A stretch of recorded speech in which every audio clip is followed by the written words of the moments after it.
And we're live. Hey, everybody. Hope you guys are doing well today. Jack, how are you doing? I'm doing alright, Gary. Doing okay. It's rained over here. It's a miracle. Finally. Nice and cool now. Yeah, it's so nice It's and still cool. 90 over here. Jeez. Yeah. Although I don't know what that's in Fahrenheit. That's Fahrenheit. What's that in Celsius? Fahrenheit. Oh. That's 40, isn't it? Yeah, something like that. Exactly. Yeah. I don't understand this backwards Celsius thing. And that's on you. That's on you guys, all right? Metric system. I don't get Metric it. system. Yeah. All right, so heads up to everybody today. It looks like chat is out. So if you are typing anything, it is not appearing on our end. I don't know a fix to this, unfortunately. We don't have a Discord server. I would use a Discord server if it meant getting chat from you guys, but we don't have that. Hopefully it kicks back in at some point. I'll keep refreshing to see if it does. YouTube has not really addressed this yet. It's been like a half hour already. Could have been longer. I don't know. But yeah, if you know what? Here's a good idea. Can we use, let's try this. I don't know if this will clog anything up, but let's check it out. Because I know the community feature might have something we could potentially use, right? Oh, sure. Yeah. You want to try that? Yeah, and I could just delete it after we're done. Let me check it out. Give me 1 second. No worries. But Jack, why don't you tell everybody what we're doing today? We're doing something. It's still a drawing stream, but we're basically we're animating a bit. we're animating a little short piece. Because I mean we've animated like little. I mean I've done little like animated short bits just for fun in terms of like we did something a while back where I don't even know why I did it actually. I don't know what came up with the idea, but like it was like Cody going to a video store and he's trying to decide if he wanted to watch was it Godzilla Raids Again or Godzilla Sleeps In. So there's like he used a Family Guy clip, and it's just like, we'll be closing in 10 minutes. And he like trying to decide. Yeah. Oh, chat's back up. Chat's back up. Oh, cool. Yeah. Yes. Nice. Cool. Cool. Coop Animates is in chat. Says, hey guys, currently going through stuff to take to the thrift tomorrow. I did recently see the new Evil Dead. I'm working on some more animation projects soon. Nice. Very cool. I'm starting to figure out animating on my laptop using a drawing tablet and Wick editor. Jack, have you heard of Wick? Wick. Wick. What's maybe. There's a lot of recent software that's come out recently of animation software that I've been hearing some buzz about. I don't know if it's specifically Wick or but it sounds interesting. I know there's been some cool animation software. Wick. Oh, it's open, free source. That's cool. Oh, sweet. You can make games with it. Nice. Maybe vaguely, yeah. That's cool. Hey, if you can make it work for you, yeah, do it. Awesome. Games awesome, animation. Coop. Thanks for the update. Appreciate it. Jack, please continue. Sorry, I cut you off there. No worries. But like, yeah. So we're kind of like, I think we've had some ideas for bits that we want to do for a long while, and we haven't really like committed to it. So for this special stream, we decided to like bite the bullet and finally do animate a bit that you sent you sent it to me. I mean, I didn't expect it to start off with. It was such a a pick that I really didn't expect. You picked a clip from the Limmy show. I picked. Who I don't know if anyone knows Yes. Limmy in chat. Yeah, if anyone's familiar with Limmy Show, it's a sketch comedy. I believe he's Irish, correct? Scottish, sorry. Scottish. My bad. Sorry, Scottish. He's Scottish. He's Scottish. He is. How would you describe his comedy? It's basically it's very it's silly. It's almost like it's very just like it's not nonsensical, but it's very like humor that's very very blunt. I think of his vines and stuff. When it comes to his show, it's just like you kind of it's a very hard thing to describe because now I'm thinking about it and there's really no way to like he's got a very specific style, but it is just kind of absurdist stuff. There's almost definitely an absurdism to it. I think, but it's a grounded absurdism that you could believe like would happen in real life. Like it's kind of like things that are absurd. It's not like absurdist in the way where it's like over the top or campy. But like it's just the absurdism of everyday life. So I mean, I guess we could specifically talk about the bit we're using, right?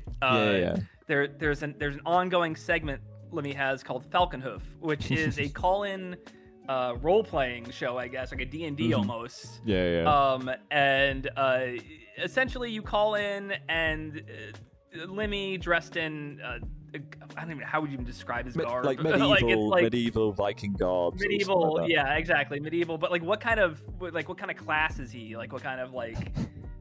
He's he's got elf ears, I think, and he's got. Hang on, I gotta get a picture of Falconhoof. Falconhoof.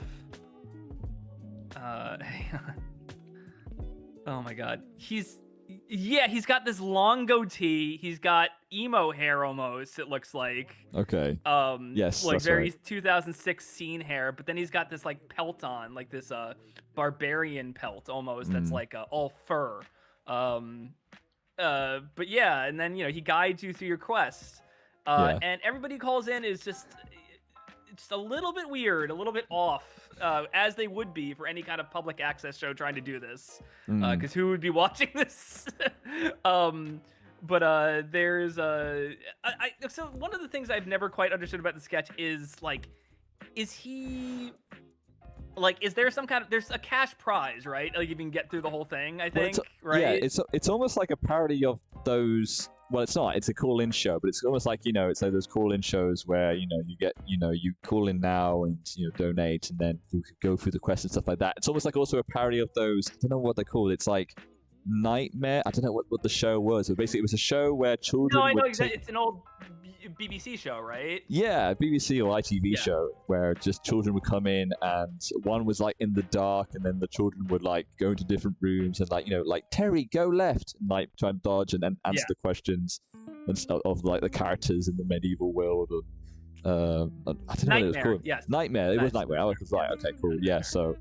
With a K, so it was like medieval Nightmare. Yeah, and it was actually lasted from 87 till 94. Wow, that's a pretty good run. Yeah, I don't think no one won. None of the children I don't think ever won it. It was like a really hard show. Our close we had two game shows kind of like this in America. We had Legends of the Hidden Temple, which was kind of an I think it was like it was a game show, right? Right. Yeah. Basically, you go through an old temple and you try to find treasures, and then you get out of the temple and then you win. Some kids did win that, shockingly. Yes. But there is a wonderful cracked article about how terrifying it was to go through the temple as a kid. I think it was like sourced from some of the kids who were on the show. Oh wow. Okay. Yeah. I'm looking at this right now. Yeah. Hang on, let me make sure I'm just getting this right. Yeah, so it's a Mayan temple. Okay. It's a Mayan temple. You're going through it, and you also have to do history questions too. And it's weird because like it's a Mayan temple, right? Yes. But like you would find like you'd find like Civil War generals' swords in the temple or something like that, like or like Amelia Earhart's plane or something stupid like that. Like, right. Yeah. It was all of these famous historical artifacts, but somehow they had all got transported to this Mayan temple. But I guess that's what you did to learn, because that was the whole lesson plan. Was like you would do the physical activities, and then you would go into the steps of knowledge. And you'd step down on each of the steps every time you got a historical question right. Yes, right, yeah. I've seen clips of the show, so yeah. Yeah. And then you would go through the temple, which was the most infamous segment. And yeah, it's hard to get through some of the obstacles, obviously, because there's some physical strength you need to get through those. But more importantly, randomly in any room, there could be a temple guard. Yes. And the temple guard would come out and scare the crap out of you and grab you and pull you back into like another room, unless you had an amulet. And then the amulet would give you a free pass to get through the temple.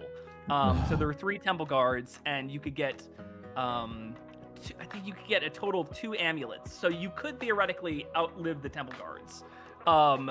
But a lot of kids did not get all the amulets, and they would fall prey to the temple guards.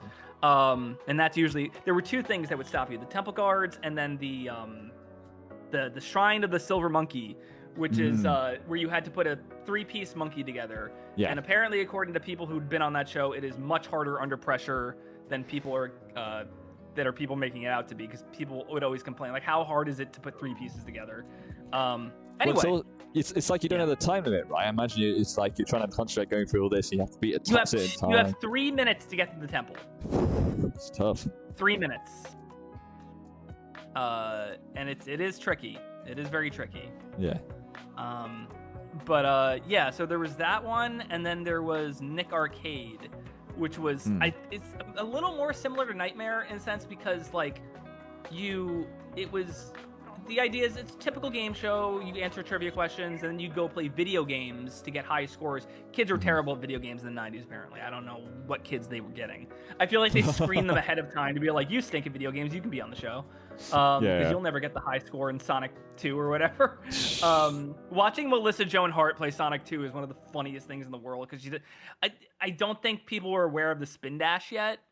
So, like, they were having trouble getting up the hill, like the loop and everything. Oh, jeez. But Nick Arcade, if you won those 2 segments, you'd get to go into the video zone.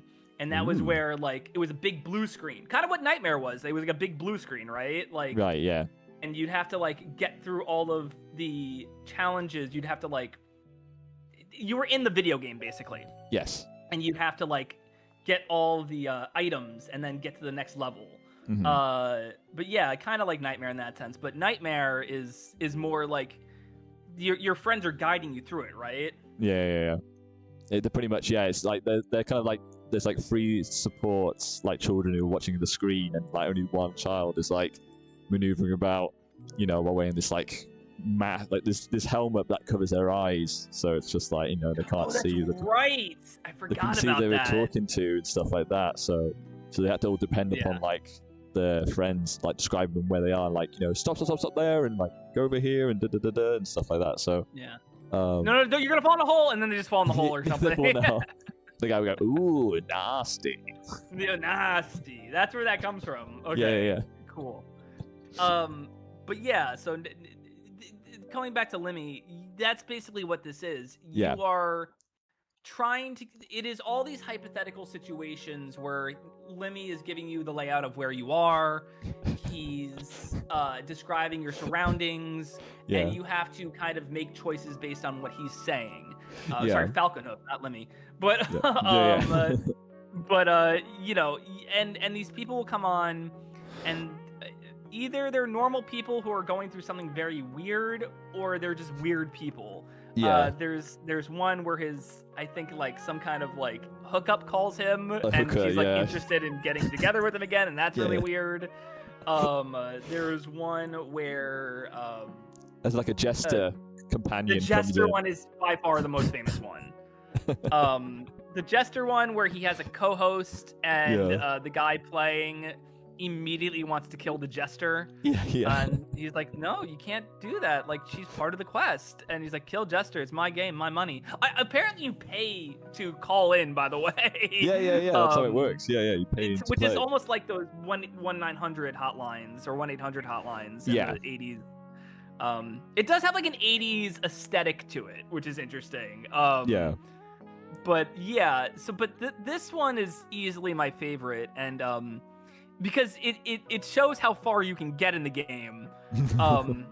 So a guy is calling in, and Falcon Hoof is like, "You're so close to win." It was at like $3,000 or something like $5,000, something like that, something crazy. So Lemmy is kind of telling him about the surroundings and saying like, you find like, what was it, like the falcon shoes or something like that. Yeah, the winged boots, boots or something, the winged boots of Ares or something like that. I don't know. And he's like, yes. He's like, remember to take them. He's like, go forward. And he forgets to take the winged boots. Yeah, he forgets to take the winged boots.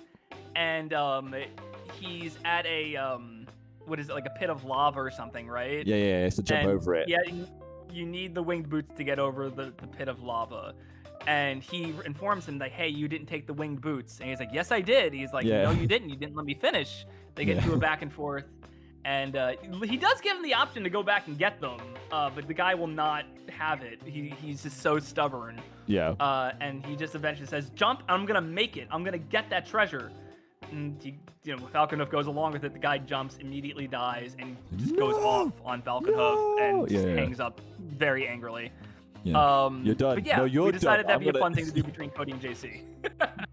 Yeah, you gave me that as a picture, like JC. This is JC like taking part in it, and basically she's playing the other end, being like, no, here's what we're gonna do. You're gonna give me my money. I'm gonna jump over that thing, and then I'm gonna win the game, whatever like that. So it's quite a long bit, and but like I'll hopefully yes, it'll be. It's a very JC. It's good stream fodder. It is good stream fodder. Yeah. If you're wondering, I'm just like right now. I'm just kind of just sketching out. I don't know how far we'll get into it anyway, but I'm just kind of like just right now sketching it out. It's not gonna be like fully animated. It's just basically doing an animatic. No, this is like very animatic-y, very storyboardy. Yeah. So I'm just being very. That's how these things usually go. Yeah. I mean, I sort of sketch it out first and do the poses and whatnot. But like in some ways, this is how I also animate. I just make it very rough, and then I kind of neaten it up along the way.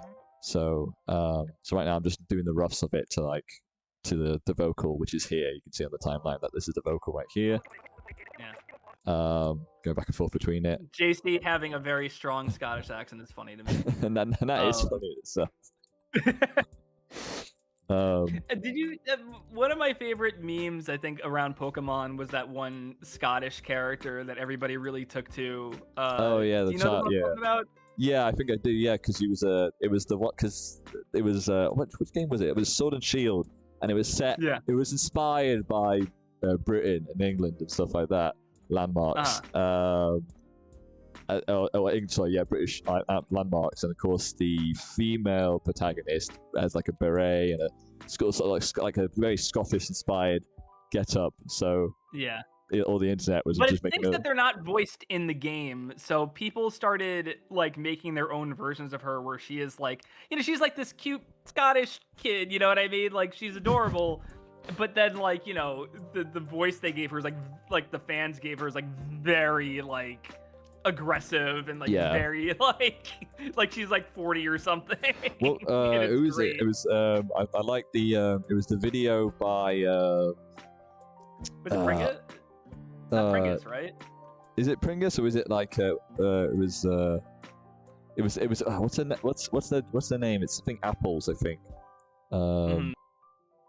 Let me see. Animated. They did Gandalf the Stinky. Spine Apples, that's it. Spine Apples? I think it's Spine Apples, or is it it might not be Spine Apples actually. Oh, who was it? Oh dang. Oh, that's gonna annoy me with that for the rest of the stream. No, I can't. Hang on. Pringus. I feel like it's Pringus. Is it Pringus? I feel like it might be Pringus. Yeah, I'm on the yeah, this is it, I think. Okay. I could be wrong. But yeah, the original voice, the vocal is done by Elsie Lovelock. And then everybody took that and like started doing animations around it. Let me see if I can find. Yeah. Okay. It's Elsie Lovelock. Did Okay, this, cool. I'm pretty sure. The Scottish Pokemon trainer. Yeah. Strong accent. Yeah. But yeah. So that inherently is very funny. So we got some more questions in here. So let me go back to Coop. It's a lot of Coop today. Glad to have you in here, Coop. Haven't seen you in a while. Yeah, I've been animating with an iPad around 2020, so I figured to open my options as far as what I know to use, but it's been great so far. That's awesome. You should try Procreate as well. I heard Procreate's a lot of fun to use too. So you try that one too. And it's what, like $6, right, for Procreate? Something like that? Like something stupidly cheap? It's somewhat cheap, I think. Something like that, unless they've gone to a subscription model recently or something like that. Which I don't. I think they are very much the guy behind it is like, we're not doing that. Oh yeah. Oh, that's him. Yeah. Oh yeah, it's relatively cheap. It's like what, like $13? $12.99. That's great. That's perfect. Yeah, have fun and Procreate. Yeah. So then he also asked, I probably asked at one point, but would it be possible any failing up or physical media on the merch store at some point? I feel like a DVD would be a little easier, not just production, but as well as accessibility. So here's the thing about failing up or physical media. Not impossible. We would have to work out licensing with the bands. Yeah. Which the good news is that I am in contact. I could still contact most of these people. We would just need to work out like, hey, how much would you want from each DVD sale? And like, it would probably be fairly cheap. Like, in terms of just like, if we limited it, I don't know. There's a bunch of ways we could do it. Like, these aren't like, there are a couple bands that are pretty big on our roster for sure, but they're all really reasonable people. They're not like, I'm not like dealing with like anybody on like Universal Music Group or whatever. Yeah, maybe I would love to do VHS. Like, that's my goal, is to have these on VHS. Pan Pizza's been doing it with his show Loki RL. The first episode is on VHS apparently. Come on, Gary. Everyone does VHS. How about we do? How about we get into it and do Laserdisc, man? The Laserdisc. Oh man, that would be actually really cool. That'd be so sick. Somebody out there still. Hang on, let me see. Can you do custom Laserdiscs? Oh, that's gonna be so much money. Recordable video discs. The last single blank disc I saw sold was over $300, and that was many years ago. Oh my gosh. That was a. So Laserdisc might be out of the running, unfortunately. Okay. I guess video VHS can do. See, if we did Laserdisc, the crazy thing is like people wouldn't even buy those to watch. They would just buy them to put on their walls. Yeah. I feel like it's like the vinyl problem. Remember that was like a big thing to do with vinyls. They would put them on their walls, like the cases on their walls, like hang them up like art, which is fine because it is album art. You know what I mean? But no, you gotta play that, man. But no, There's music on it. Whoa. My sister. Oh my god, my little sister used to buy really cheap vinyls, and then she would take them out of the case and not hang up the album art. She would hang up the vinyl on her wall. She would put a pin in the middle of the vinyl. Okay. Like in the hole in the vinyl, and they hang it up on her wall, which I feel like is not good for the record. Well, as long as it's not like scraping against the wall, it's like if it's just against it. Maybe But then again, you gotta be careful if it's like on like if it's if sun's going on it, it will affect the quality of the wax. That's the amazingly talented Zach Bellissimo gave me. Oh, I bought art from him. My girlfriend and I bought art from him. Oh, nice. It's a Betty Boop, like modern punk Betty Boop thing he drew. Oh, cool. Oh, yes. Yeah. I think I've seen it. It's really, really. I'm sure you've seen the image of it. I have. Yeah. I think I know which one you're talking about. I have the original, which is really cool. Sick. Yeah. So he told me when he gave it to me, he's like, "Hey, by the way, please keep that out of the sunlight, because if you keep that at the sunlight, the markers I use, or the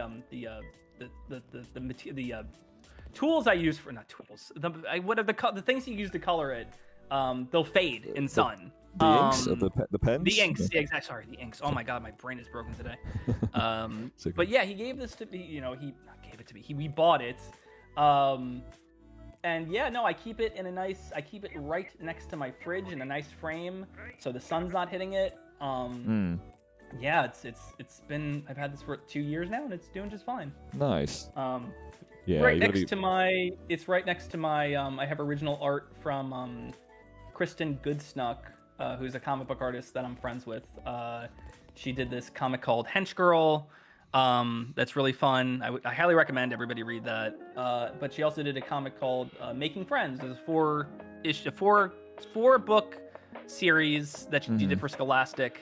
That I'm in, actually. I make a cameo in that. I feel like I've told you about this, Jack, right? You have told me about this, yeah, and I've seen the cameo. It's very funny.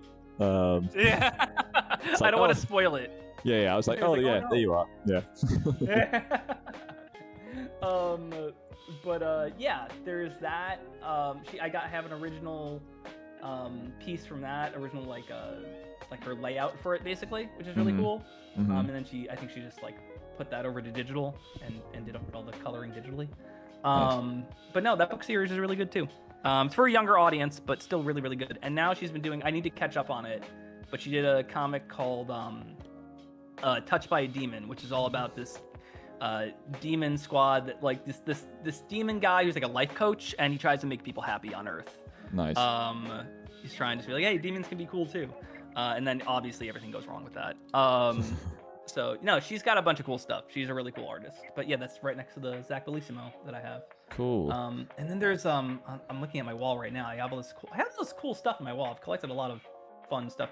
I have a commission from Urban Pop, if you've heard of that guy. Urban Pop.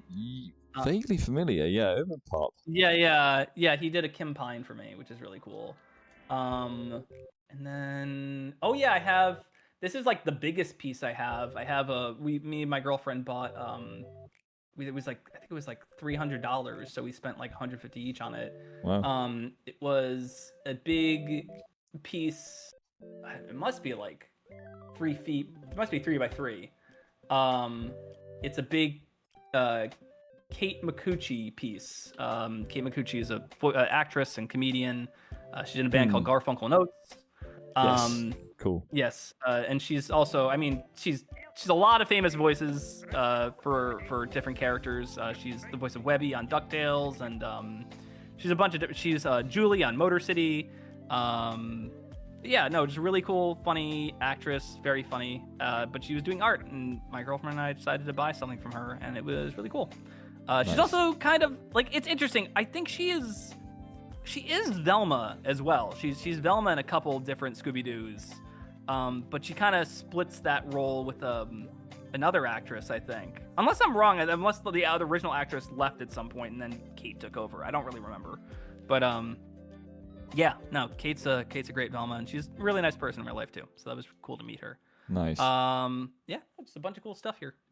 Anyway, sorry, I went on my art tangent. No, it's okay. I mean, I wish I could put more art on my walls. I should be meaning to.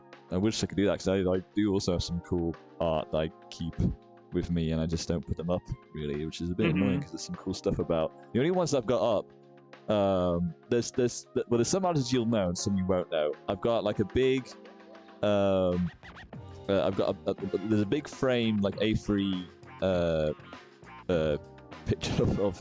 So there's an artist I follow called David Bailey, who's a UK-based, and he did this like sort of fun little art exhibition or art piece in this restaurant called Donut Boy. And he had like a song and stuff like that. And he's like, I love the donuts. I love them so much. And it's just this about this little chubby little guy who's like just loves donuts.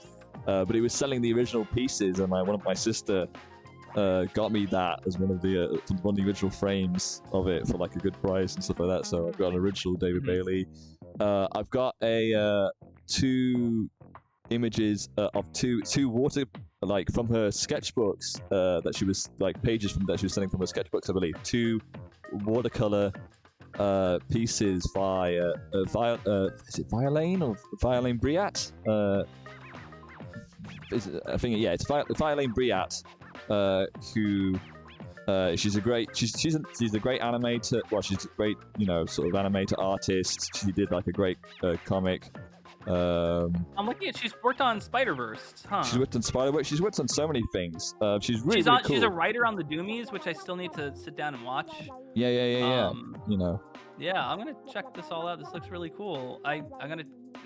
Let me see her art. She did like she did a fun comic series recently, based. Called... her art's so cute. Yeah. Oh, it's so good. Like even like yeah, I like got like a very I'm trying to think of the word to describe her stuff. She has like a very like I don't want to say Calvin and Hobbes, but like very child like storybook style. Yeah, pretty much. Yeah. It's very. I mean, yeah. I think it's just it feels loose and it's freeform and it's fun. Like her sketches, I've seen her like sketches, and I've got one of her like doodle notebooks that she was selling. Just showing her sketch work and doodles, and it was just like, oh my gosh, they're so free, they're so like beautiful to like look at, in terms of just like, how it all comes together and stuff like that. But I've got like 2 watercolor pieces by her, like ones that looks like a little like, what are those characters in D&D where they're like little, like what are they called? They're not like hobgoblins. They're like, there's a certain name for it, but it looks like one of those kind of like goblin characters with like a beanie hat and like a little like I don't know, small shield and a staff, and just like, I think if I ever did like a D&D campaign again, I'll play that kind of character. That kind of character. Yeah. And then there's just a really cool piece where it's like these like suburban bugs and it's like like little small garden area kind of thing, and it's all just like beautifully colored and stuff. So that's a that's a good piece there. So it's very cool. I got like 2 of her pieces sort of framed together, and it's side by side as well, so it's great. What else have I got? I've got a really cool sort of again a print. It's like a custom print by the, oh my gosh, what their names? It'll come to me because I've got one of the books. They're French. They're a French duo called Atelier Cento, but they're French, Japanese. Well, although I think they're French mainly, but they go to Japan, or like lived in Japan for quite some time. But how do you spell that? Atelier. Atelier. And Cento, which is Sento.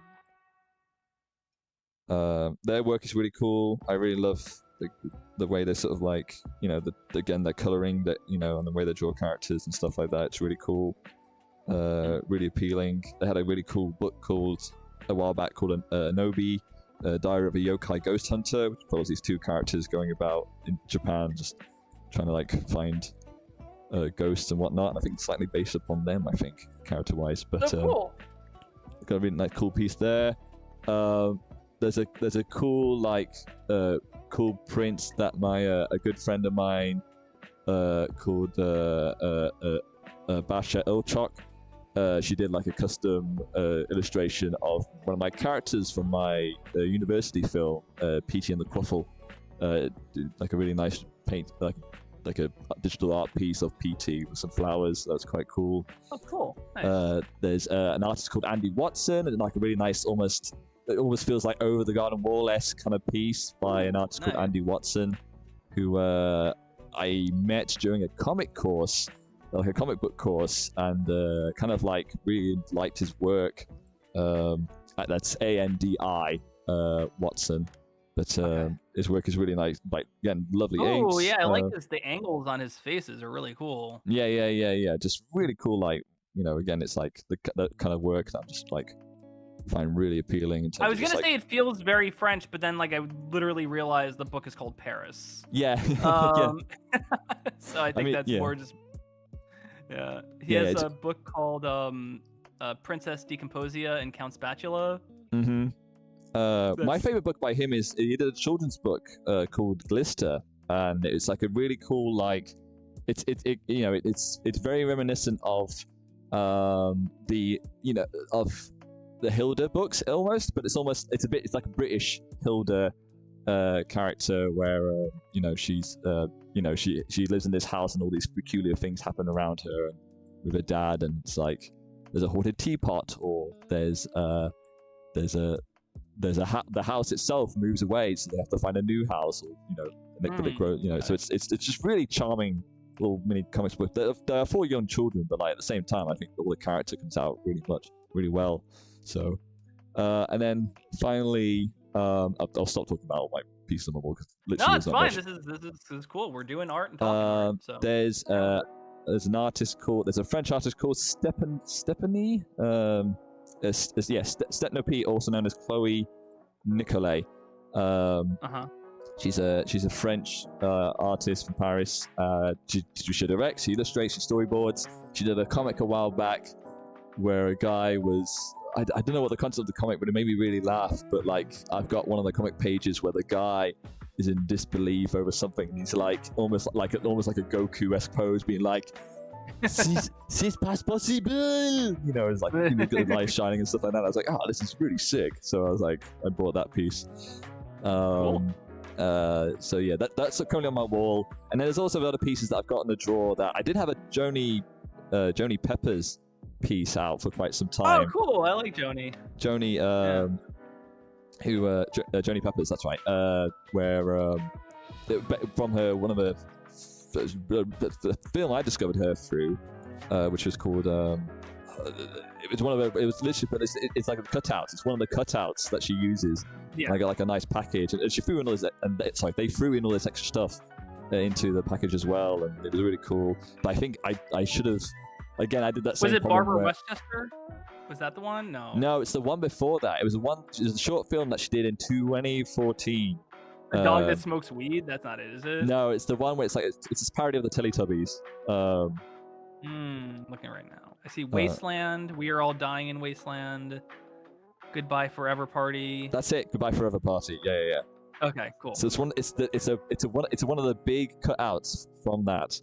I stupidly though left. Yeah, I mean, I did put that in a frame, but I think I stupidly put it in a frame that wasn't light proof, so it kind of like the paper kind of faded. I mean, it's fine. I mean, the ink's still there, but it's just the paper slightly faded, and you can see the cut where the frame cuts out. So Joni, if you're listening, look how your art is being treated. Well, to be fair, they sold it to help fund their next art film, so I'm sure they're not that attached with it. I mean, they included like some other cutouts from their previous films. You. I know. And it was it was like one of the big pieces as well, so it's just like, oh man, I feel bad, because I was going to frame it properly, look like yeah.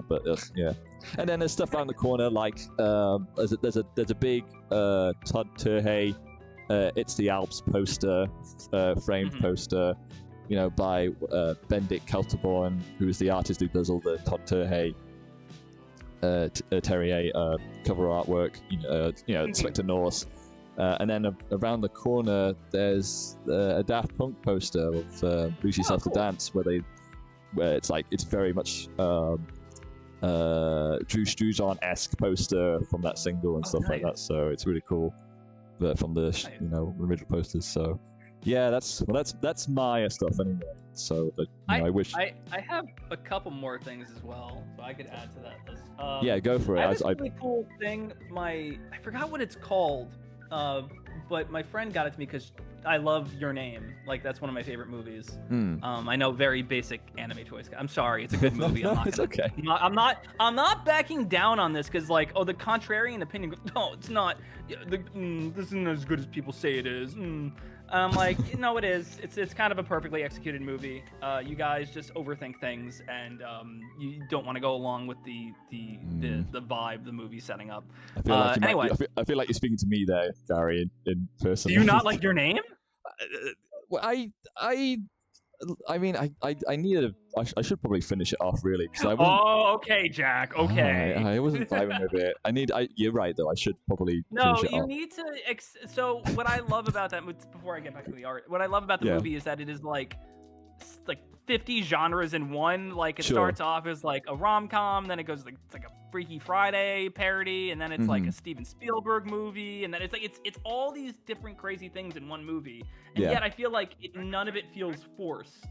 So I like it. I love that movie. But my friend got me a piece that it's all these lines. Like, if you looked at it, you'd be like, what is this? Like, why is this this looks like TV static?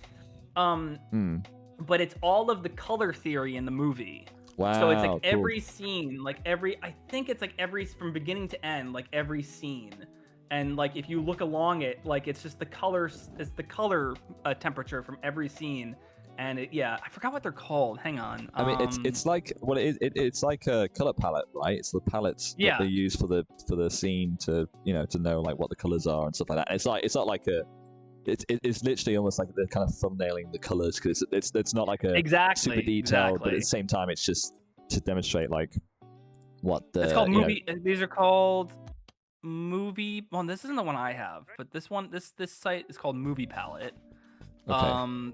But it was like Pictogram or something like that. I forgot what it was called, but it's really cool. Like it's like it's like I love that movie. Anyway, I have that. I have an original Dana Terrace as well, which is really cool. Cool.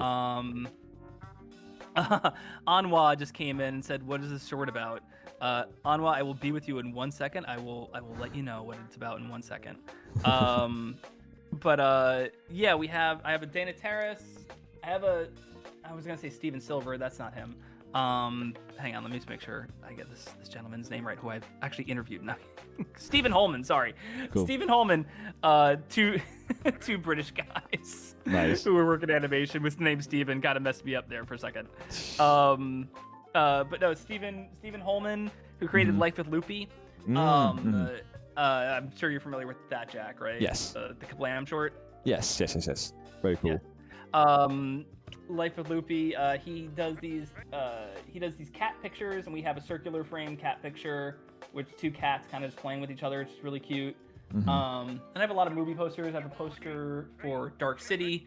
Unfortunately, Alex Proyas is pro AI now, which sucks. But Dark City is still a classic. It's one of my favorites as well. Have you seen Dark City, Jack? I want to say I don't think I have, unless it's no, I haven't. No. Have you heard of it, or? I don't think I have. Is it? Well, it's not. It's a movie about. It came out in 1998. Came out a year before The Matrix, which is important because when you hear the plot, you're gonna be like, that's just The Matrix. But it's about a guy who wakes up and he wakes up in a bathtub, and he's just covered in blood, and he has no idea what's happened. There's a dead body in the room, and like he's just trying to figure out what's going on, basically. And he is kind of being stalked by these weird otherworldly beings that are just pale looking people, basically, like really pale. They have kind of claws. They dress in overcoats and hats and everything. And they're kind of just chasing him. And what you find out through the movie is that they can warp the world these people live in. They can reset time. They can make people fall asleep. And they're basically controlling, kind of like the agents, you know what I mean, in The Matrix. Yeah. So yeah, it's a really cool movie. It's got a great cast. It's who's in? Oh, I've got the cast right above me. Rufus Sewell, Kiefer Sutherland, Jennifer Connelly, and William Hurt. All really good in the movie. Yeah. Just a really cool movie. And aesthetically, it's like a noir. Like it's like the world they live in is a noir world. Okay. I do recommend, because you haven't seen it, picking up the director's cut, because the actor's cut, which I like both cuts, they're fine, but the director's cut, they spoil the movie in the first 3 seconds in the theatrical cut. Okay. They have an opening narration that explains everything, which, it doesn't impede how good the movie is, but I feel like if you really want to get the most out of it, you might want to just check out the director's cut. Okay. But yeah, I mean, it's kind of obvious when you see these characters what they are, and you see the powers they have and everything. But yeah, I don't know. I recommend it. It's really cool. It's like I said, it was a year before The Matrix. This is the guy who directed The Crow, by the way. Right. So I'm sure you know The Crow. Yeah, I know of The Crow. Yeah. Yeah. But this movie. Yeah, this it escapes me. I've never heard of it before. Yeah, I got into this movie in the weirdest way. When I was very little, must have been 8 years old, I used to rent Mortal Kombat Annihilation all the time, even though it's terrible. When you're a kid, you don't. It's just got more characters in it. It's cool. But the trailer for Dark City was on that VHS, and I used to be like, "What is this? Like, this looks so cool." It looks a little scary too, but it looks cool. But yeah, it's a really cool movie. I highly recommend it. It's got and who's the bad guy in it? One of the main bad guys is a famous person. Hang on, I'm gonna say his name, and you're gonna be like, "Oh, that guy." Hang on. Richard O'Brien is in it. The guy from Rocky Horror. Riff Raff from Rocky Horror. Oh, right, wow. Ferb's dad. That's so funny. Wow. Yeah. No, he's awesome in it. He's really scary. Good movie. Anyway. It's Ferb's dad. Yes, right? Ferb's dad. Exactly. That's so funny. I was just looking at his discography and being like, "Oh, it's Ferb's dad." Wow. So Awa asked what the short is about. Let's give you a truncated version. Awa, we're doing a Anwa. Okay. We're doing a kind of one of those lip sync from another piece of media shorts. I'm sure you've seen them, where we use our own characters and we use another form of media to kind of like dub them with. But yeah, I picked out a clip from Lemmy Show, which is a Scottish sketch series from like the mid 2010s, right? That's when that came out, or is it the late 2000s? I mean, it was definitely after the Vine stuff, so I think it was around 2010s. Yeah. No, or was it before? No, yeah, it was 2010s. Yeah. Okay, 2010s. So yeah, it's kind of this sketch he did called Falconhoof, which is like an RPG guy trying to guide people through rooms and everything like that. And in this, our character JC is the caller, and she's like really angry at Odie, who's playing Falconhoof, about like not getting her money. But yeah, no, that's kind of what we're doing. I got some more comments here.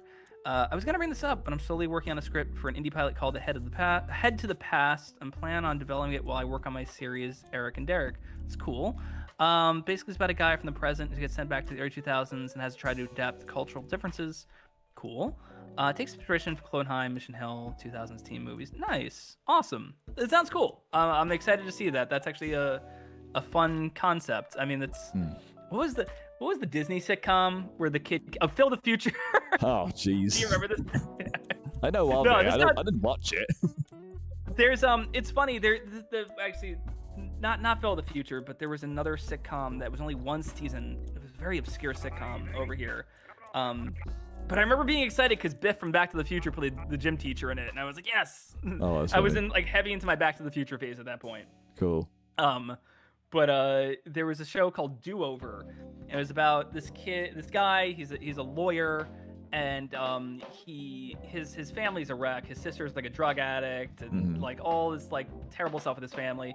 And one day,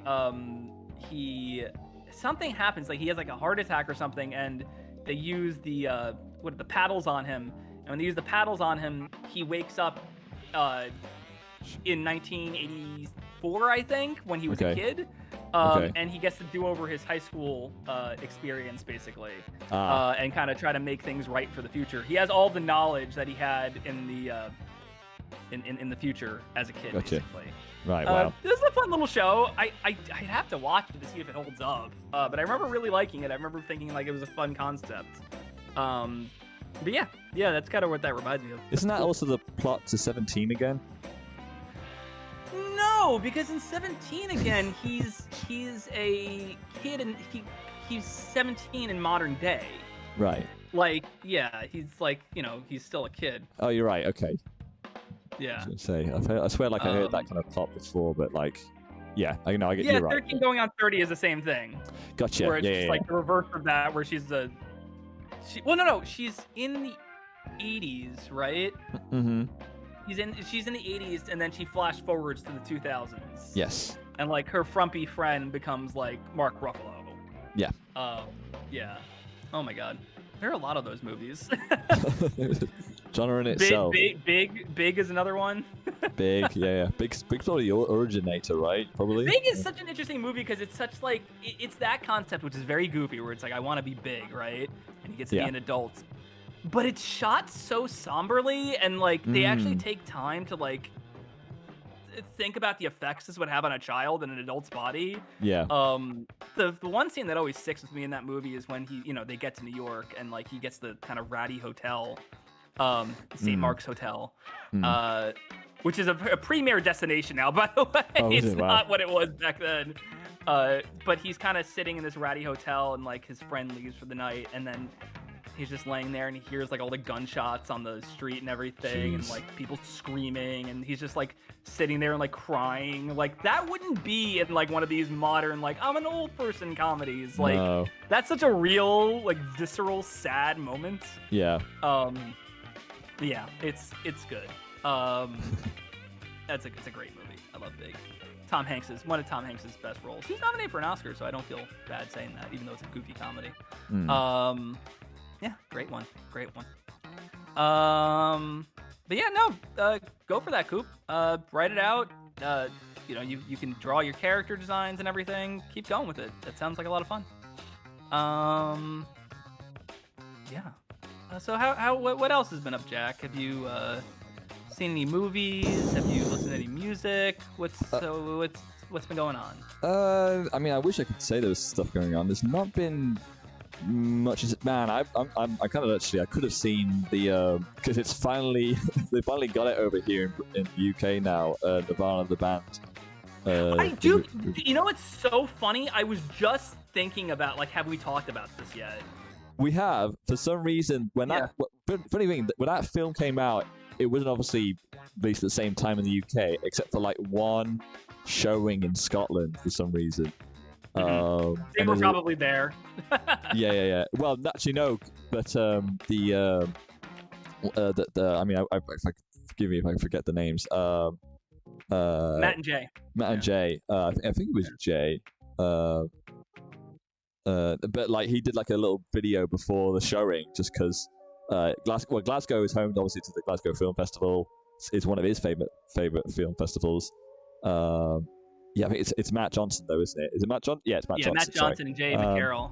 Yeah. So Matt Johnson was there, did like a little video before the showing, and it's actually really funny. You can find it on YouTube, where he just talks about like how much Scotland and Glasgow has one of the best film festivals, and the fact that this is the only place where the film is showing in the UK for some reason.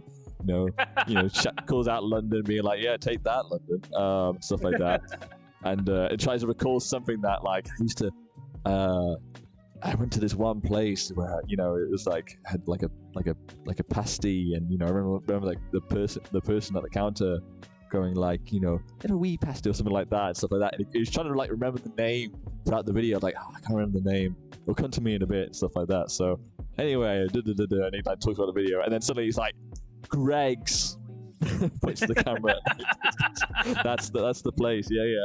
And it's so funny because I wasn't aware of what Greg's was for the longest time, but it is like some kind of restaurant you have over there, right? It's for like it's almost like a pastry fast food. I mean, it's like a cafe. It's like it's a cafe that's all that goes around the UK and stuff like that. I mean, it is I guess technically a restaurant, but it's less of a restaurant and more just like a place where you sell pasties and breaded goods and cakes, and then you can also get coffee and stuff like that. Yeah, a little bit of a bakery kind of thing where you can also just hang out and sit about, and whatnot. But it's like a coffee shop almost. Yeah, pretty much. Yeah, it's for your coffees and your your sausage rolls and whatever you ever like to, like a little like brunchy sort of stuff that's there.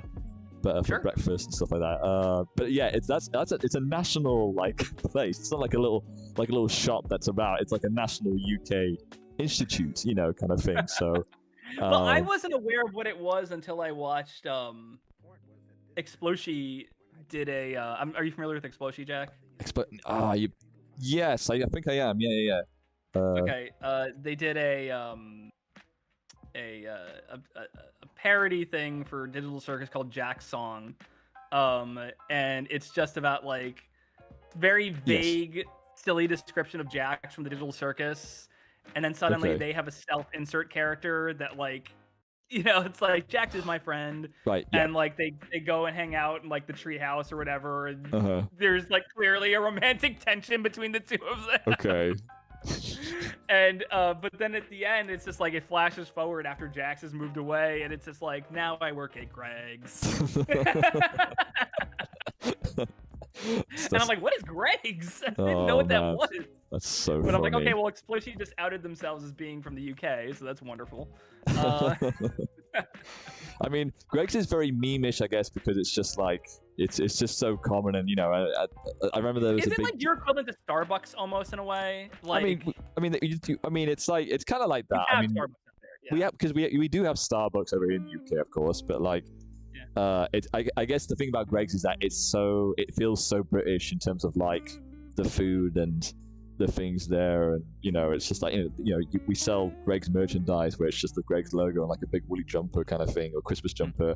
But it just feels like, I mean, it's the equivalent of like in the Netherlands they have this thing called Fibo, where it's like little like cheesy courgettes that they sell, and it's like all this other like kind of pastry food kind of thing that's a bit like Greg's, but it's all like in a way it's just like it's another like restaurant chain that's only mostly in the Netherlands. It's not anywhere else, so in that regard it's a bit like that in terms of Greg's, where it's very British, in the same way that Fibo is very Netherlands, or even actually I think it's more Amsterdam based in general. Actually, it's only an Amsterdam thing, but it's so like it's such a classic chain that you would see in Amsterdam. So in Greg's, it's a classic chain that you would see in the UK.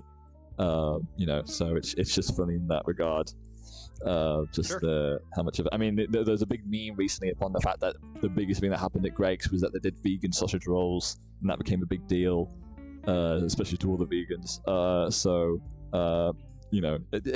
I mean, it was funny over here, I guess. I want to say out loud, it's like, yeah, it's probably that funny, but it was funny over here. So, it's just Greg's. It's just it's the equivalent of just like let's pop. It's like pop into Mackey's is like the equivalent of like let's pop to Greg's, to get like a pastry or like a something like that. So anyway, yeah. So anyway, Greg's is a national institute over here, and we're all it's just funny. It's like all the Americans. Oh wow, went to Greg's and stuff like that. It's like, oh wow, good, and it's just like we got them everywhere. It's not like a big deal.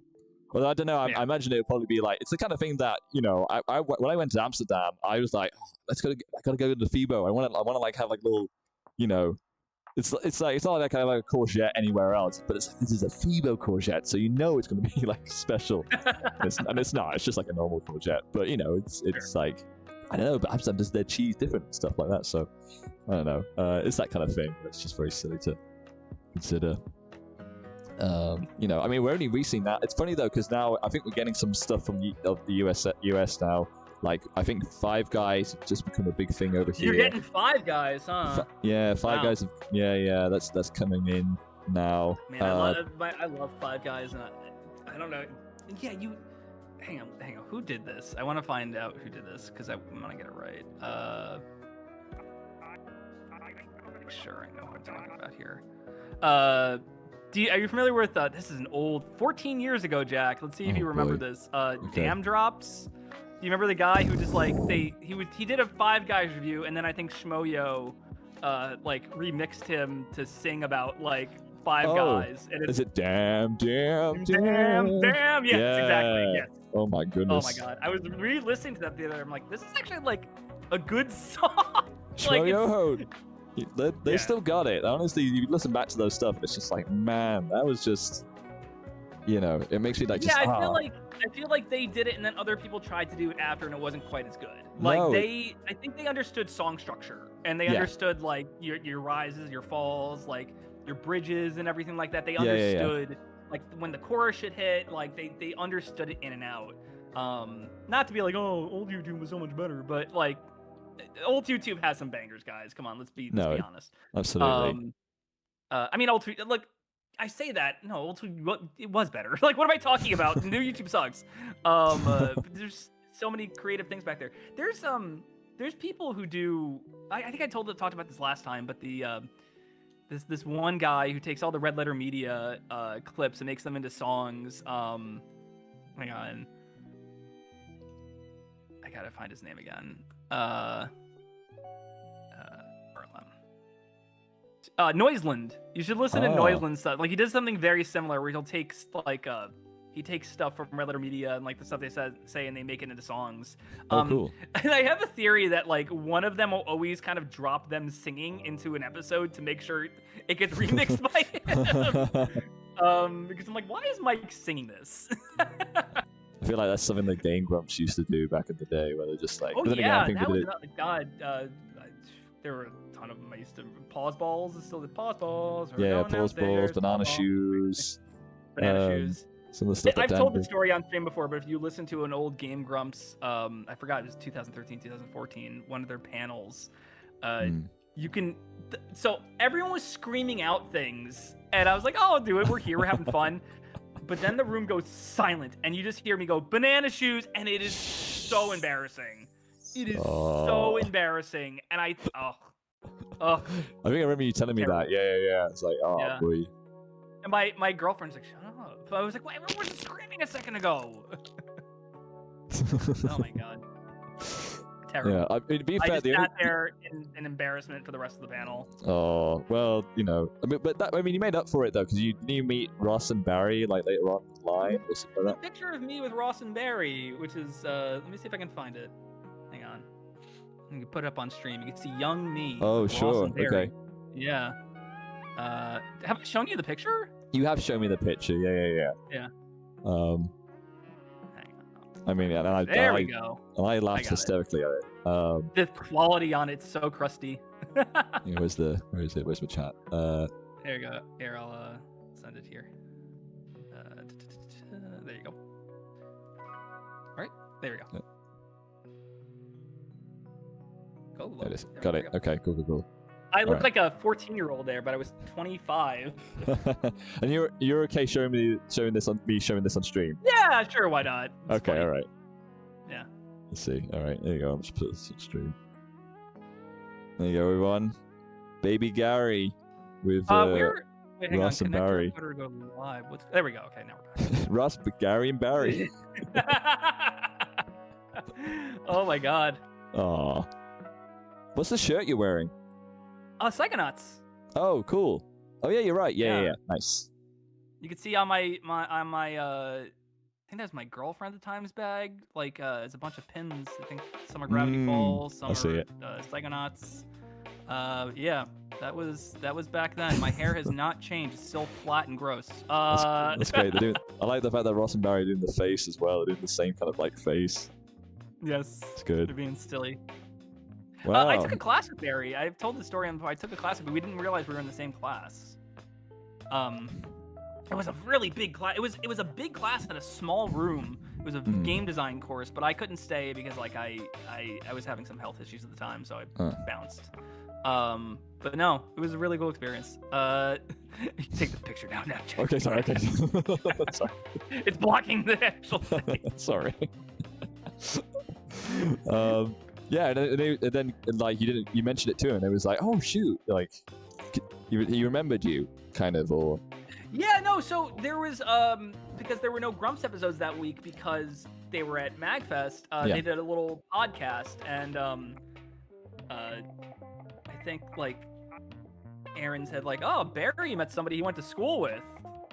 Barry was like, yeah, I did. That was it. That was it. I was like, wow, I'm part of Grumps lore. So cool. Cool. Nice. Funny stuff. Good stuff.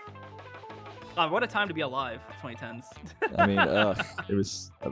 I think, yeah, it was almost. I want to say, I don't want to say personally, but if like around, I think we might have slightly hit the sort of. I mean, I don't know what was kind of like. I'm trying to define like. It wasn't a peak per se, but it was definitely like a good ground around the early 2010s. Because 2020, I feel like 2026 to 2028 or 9 was definitely like the evolution of the internet becoming a bigger deal. Yeah. Especially since when YouTube became a big thing, and then and then I feel like we hit like sort of like the creative peak, or just like there was a good ground, level around like the Yeah, early I think 2010s. the right people were getting seen, right? Like Yeah. the creatives. Yes. But there was, just the drama content that was kind of bubbling under the surface of all of that, unfortunately. And that's just what YouTube is now. It's just like a place. Obviously, listen. So happy indie animation's doing well on YouTube. Yeah. Wish it would hit us a little harder. But I'm glad that's kind of the new thing going forward. But there's still a lot of drama content, and I'm not a fan of that. I like some commentary YouTubers. I'm not like a big fan of others. But the commentary thing, it's just like there's only so many ways you can dissect one piece of media.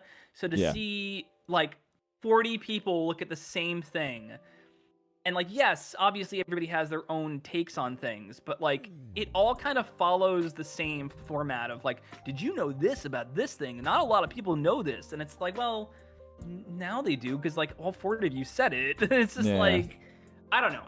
I'm a little over algorithm chasing. You know what I mean? I'm a little over like, hey, this topic's really popular right now, so let's all talk about this thing. I mean, it's crazy that I think of like, it used to be those. I think of like compare that to like early YouTube, where like only real drama channels, I guess, was the like Philip DeFranco and. Well, he wasn't really but it's crazy how he evolved. Now I watch Philip DeFranco for like news now. Really? I'll have him on in the background just to catch on with what the hell is going on in the world. But he wasn't necessarily. He did delve into drama. You're right, he did. But I remember. it wasn't like he was. Yeah, it wasn't like he was advocating the drama. It was more just the fact that, like, it was just reporting what's going on and explaining. I guess you could tell when something was like a bit BS, right? Yeah. So he would just give. He's definitely changed, though. He's definitely more like, I'm reporting actual news now. Every now and then he'll get into how YouTube is affecting, the real world. But he's kind of halted on drama. I will be right back, Jack. It's gonna be like 5 minutes. I'll be right back. Okay, no worries. Yeah, I'm trying to think of like actually other drama channels. I mean, I was gonna say What the Buck, but then again, I mean, I didn't watch What the Buck. What the Buck was.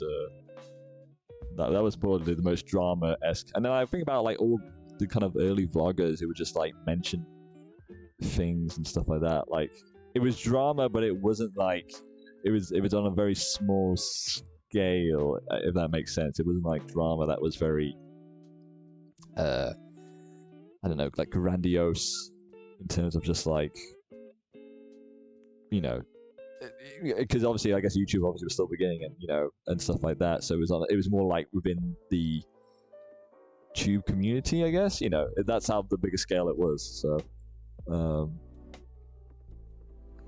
I think anyway. If I think that's, and then of course as YouTube got bigger, that's when sort of like things, steamrolled, and think avalanched into like going grander and grander, where where it's now, it's like it's like almost any kind of YouTube drama nowadays makes the news, and it's like crazy that could never be the case. But then again, it's like because YouTube's is bigger than what it was, so it's crazy.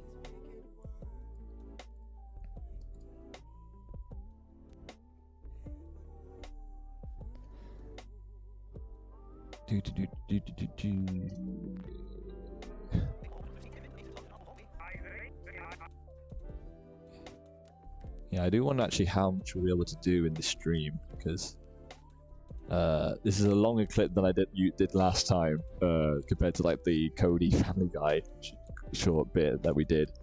But that was a bit more straightforward. JC's emoting a lot in this clip, so I gotta make sure to like figure out like what, based upon the audio, what kind of expression stuff she's saying here. And translate that, Then again, these are all just roughs right now, so it's like I'm gonna like perfect it a bit more once we get all the rust out of the way, and we'll do it properly. I don't know if actually edit it all in Photoshop, because I did the Cody one in Photoshop last time, but then again I had a pretty good idea upon like what Cody was gonna do in the in that short. I had a pretty clear picture, whereas this, it's like I'm kind of improving, but it's not exactly like I think it's gonna be like there's only gonna be like 2 shots where it's JC here sort of talking to the TV. Well, obviously it's showing where it's showing, and then I think at some point it'll switch to the TV with the Limmy character, Philip, whatever his name is, have his reaction, and JC sort of like reacting also. I also want to have like maybe JC's cousin Piper come through the door just to say something, but then obviously you see JC reacting, and it's like, oh, I'll come back in 5 minutes or something like that. So we'll see if I just got to figure out when to do that, really.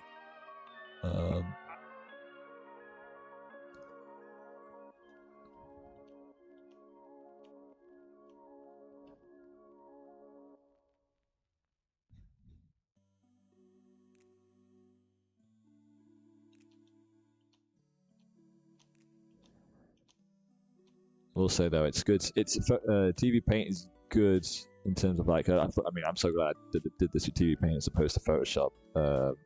Then again, it's like as someone who tried animating in Photoshop. Oh boy, that program is obviously not. You can animate in Photoshop, but I'd also suggest don't do anything grand scale in terms of in terms of like doing something animating in Photoshop, because it is very cumbersome to move all your layers about. It's a bit like, imagine like you're doing a drawing. Like, let's say you have the line work, you have the colors, and you have the background and stuff like that. Depending upon making a character move, that's like a whole other layer. It's not like just like one drawing on a single like timeline. It's like it's almost like a whole different frame almost. I think it's really good that you have to consider also the other elements of layers. Like you couldn't do a panning shot. You couldn't do anything that like required like too much movement, or like where like a shot like pan around and stuff like that, because it would be mental to do. Then again, if anyone does or has tried animating in Photoshop, they have my respect, because again, it's just you can do GIF. Like Photoshop's great for GIFs. Like if you want to do like little animated GIFs, totally use Photoshop. It's really handy with that, especially the fact that obviously you got a wide variety of brushes, effects you can do with it. But as opposed to like full-on animations and shorts, it's a tricky little program. So it's not you would have to do it quite simple, in terms of like what you animate in it. I'm back, by the way. Oh, do. I'm here. What we were talking about animating in Photoshop? Yeah, I was just saying, like, you can do it, but also don't. Yeah. It's not fun. Well, I was just easier saying for smaller projects, harder for bigger ones. Yeah, well, yeah, I wouldn't suggest like animating a short film in Photoshop. Although I did do that actually. But it's more just the fact of like you wouldn't want to do like anything too crazy. You wouldn't do like any panning shots or anything like that, because it would be an absolute headache to do so. Because the software isn't designed in that way. It's good for frame animation, but it's not in a sense of like, it's because I mentioned like it's also cumbersome because depending upon the layers that you have in Photoshop, it requires you to also duplicate those layers depending upon if they're moving and stuff like that, and and certain elements and whatnot. It's not like all on one timeline.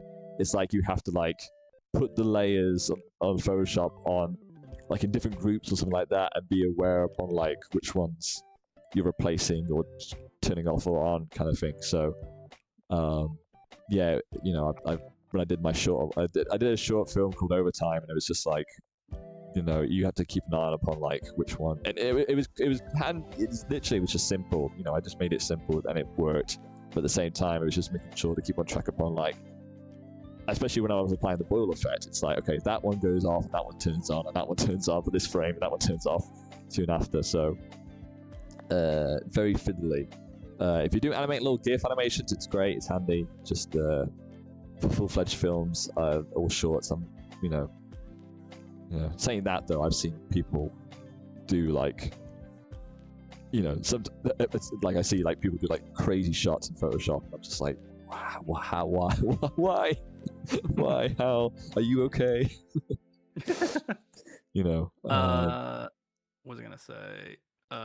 So yeah, no, it's funny because like it's not technically animation because you're just giving me all this stuff and I'm lining it up, but like yeah, I've had a lot of fun sequencing those movie reviews I've done or movie recommendations rather in Final Cut. Oh my god, Final Cut, I'm dating myself so much. in Premiere. Yeah. Kind of making sure they line up and everything. It's been a lot of fun doing that. They're all pre-planned, but it's still fun. I'm sure you can animate in Premiere. I'm sure if you really wanted to, you could. You can. But you would have to probably be with pre-existing assets. I mean, you can definitely do some you can keyframe movement in Premiere. There is a way to do it in some way. I think of like, it's funny enough. I think of a lot of.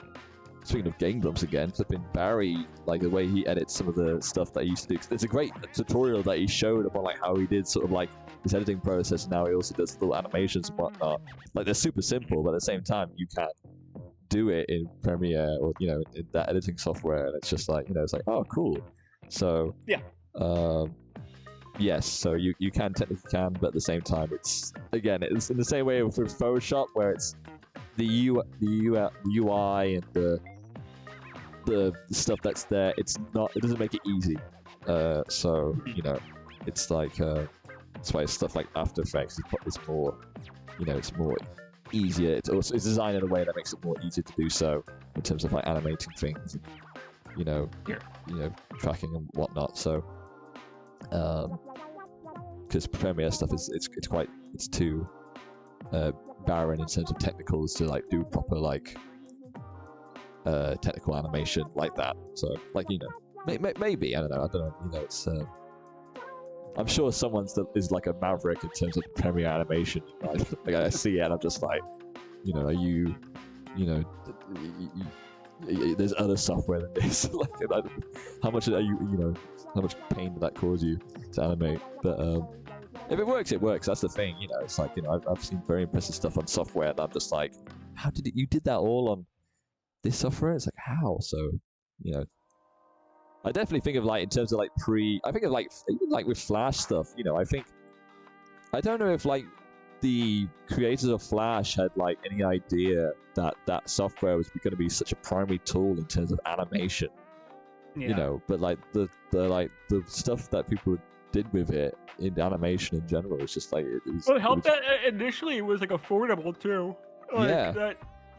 So that was obviously a big factor in why it got picked up. A lot of young teens kind of used it for their stuff. And obviously it was the backbone to Newgrounds. So yes. without a doubt. What Homestar was animated in Flash, right? Homestar Runner? Yes, it was. Yeah. Okay, cool. All right, that was another big thing. But I mean, all those kind of things back then kind of had that pedigree of just like, we use this program that's like either free or really cheap. It stayed fairly cheap through its like initial boom too, right? Like, yeah. I think, well, it wasn't back then. It wasn't on a subscription. It's just like you buy it, and it's yours. Own it. Crazy, yeah, crazy concept today, guys. Crazy concept, right? Yeah, you buy it. Netflix really ruined a lot of things. Yeah.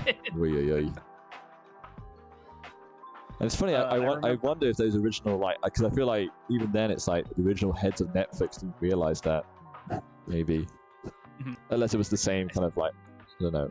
Same head of corporation. I don't know. Just I still have my from when I was in college. I have my the big box. The Final Cut came in.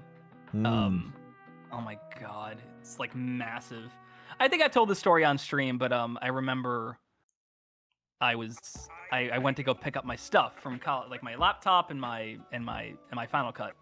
I went to go pick that up, and I walked out of the school store with it. And as I was walking down the street, there's this guy with kind of like really, it was probably white at that point, but it was like, yeah, probably white hair, but long white hair, thick glasses, and I'm just like, is that Jay Mascis from Dinosaur Jr.? And sure enough, it was. Wow. And I walked up to him and I was like, "Hey, are you Jay Mascis?" And he's just like, "Yeah." And I was like, "Oh, cool. My name's Gary. I'm like a big fan of your music." He's like, "That's cool." And then that was it. And then it's like, "Okay, we'll see you later." That was it.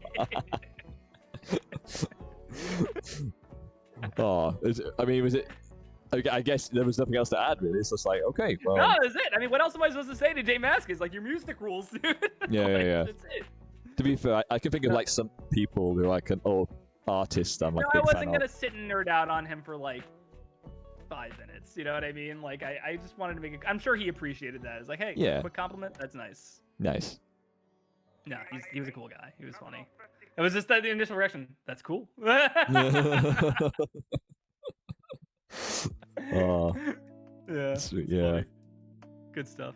I think, yeah, I think of like, it's funny because I don't think I've only been like, there hasn't been much times where I've been like starstruck. I think the only time that I was pretty much like starstruck was when I did get the chance to, and I mean, there's a whole story upon like how this happened in itself, but basically, I got a chance to go backstage and I met with Stefan from Soulwax, Stefan Diwali from Soulwax, and he complimented my shirt because it was an RNS Records, which is like a Belgian label who do like big in sort of dance music, but it's the same label that artists like James Blake and Sure. a lot of other technical artists, you know, were from, and you know, he said that, hey man, I like your shirt, and it was the only one I was just like, I stuttered. I was like, thanks, Stefan, and just shake his hand. I think it was super chill because they did like a big set, and like you know, I'm just I was trying to play it cool. It's like, okay, I'll just go on by, you know, and just hang out in the back room. Just I was fortunately with my sister at the time as well, so she get me cool. And I think later on, I did get a chance to meet him later on again, because we were in another room, and he came into the other room, and he was like, "Yo, what's going on in here?" And just like, and then again complimented me on my shirt, and then he told me the story upon like how in his old studio with his brother, they went to RNS Records, like old studio, where they had like they were throwing away a carpet with that logo on it, and then they just stole it for their studio. So they're just like, oh no. Well, everything, they were throwing it away, so we're just like, oh, let's just take it and put it in our studio. You know, that's a cool carpet. Why not? You know, so. Have you seen that, Jack? Have you ever watched Portlandia? Oh, and I really want to. I've seen bits and pieces. I really want to. I should dive deep into that show because I think it's There's a great sketch where Fred Armisen is playing this kind of like kooky, like, I guess he wants to be like a producer, like a music producer. And he walks into a bar, and his friend is there, like, "Hey man, do you want to come see my new like setup?" And then the friend is this like bearded guy, like, no, he's not a beard. He's just got long gray hair, and he's got like a beer on him, and he takes the beer in the mug out of the bar. He just walks back to Fred Armisen to his like little studio in his basement, and everything, and like any chance Fred Armisen gets, he's like, "Yeah, you know, these are the keys they use on Pet Sounds. This is the no, I've seen this bit. Chair they used on Pet Sounds." Yeah. I know this bit. Yeah, it's great. Yeah, it's great. Oh my god, that's what that reminded me of. Those like, take this out and we'll use it for ours. Oh, so good. Oh yeah. Oh man, I love Fred Armisen. I really should see his live show someday. It's such my sense of humor. Yeah. I mean, I think I said anyway, one of my favorite albums of last year was his sound effects album. Just a really niche little pocket for like, I mean, it's not only a legit sound effects like record, but like, and then it's also, you know, but then it's also just like got bits and pieces where, you know, it's like little bits of humor and stuff like that, you know. I think the classic one is where there's a track obviously called Music Venues, where it's like it sounds that you would hear from a music venue. Sure. Like obviously a guy doing like snare hits. Okay, hit the cymbal. And then there's like a part that later on that goes like a crowd, and then a guy who's just asking, "Where's Jim?" It's very specific. And then like there's a one that's like at the end of a gig where the security guard's trying to get people out. We're closed. If you don't have a backstage pass, you must get out. And stuff, and then it's like the girl's like, I'm going, so well, it's just like it's the humor in like mundane situations, you know what I mean, where it's exactly, just like these are things you hear all the time, and there's an inherent funniness to the idea that somebody would take the time to record things like you don't think about a second after you hear them, you know what I mean? Like you think of sound effects albums, you think of like like big hits and explosions and like like just stuff, but not like everyday mundane conversations. Exactly. Eric Andre was on What's in My Bag recently, Mm. And he found one that was like risque sound effects. Ooh. And like he was like, "Oh man, I wish I was back in high school and my car had a CD player so I could just drive around LA blasting like lewd sound effects in my car." Then he played a couple, and like I'm like, "What? Like what does this have to do with what's on the title of the CD?" That's great. No, wow. There's one where a guy just goes, "Yeah." I love that though. And then he screams like. Like it's so funny. I was like, I tears down my eye, crying, laughing, just at what I was hearing. Oh my god. I mean, there is a certain. I'll have to send that to you. After this. Please do. Yeah. I'll definitely check it out. I knew he did the show. Yeah, Fred's got that sense of humor where he's just like he picks these mundane things that people don't really think about and then frames them. He doesn't really do too much to make them funnier than they already are, but I think it's just. Maybe his delivery of them is so earnest. Delivery. That's why they're funny. Yeah, I totally think it's delivery. It's just it's just you can just like do the right expression or just like the right sort of temperance in terms of like how to like make it funny in terms of, even though it's so like mundane, it's just like it's funny in the simpleness of it all. So did you see recently Tim Heidecker did like an interview with Fred, and at first I was like, what is Tim talking about? But then I realized I was looking at the setup of the interview, because he was like, oh yeah, Portlandia really took aim at the crazy leftists or whatever. Yeah. And I'm like, what is Tim talking about? I'm like, I know this must be a joke.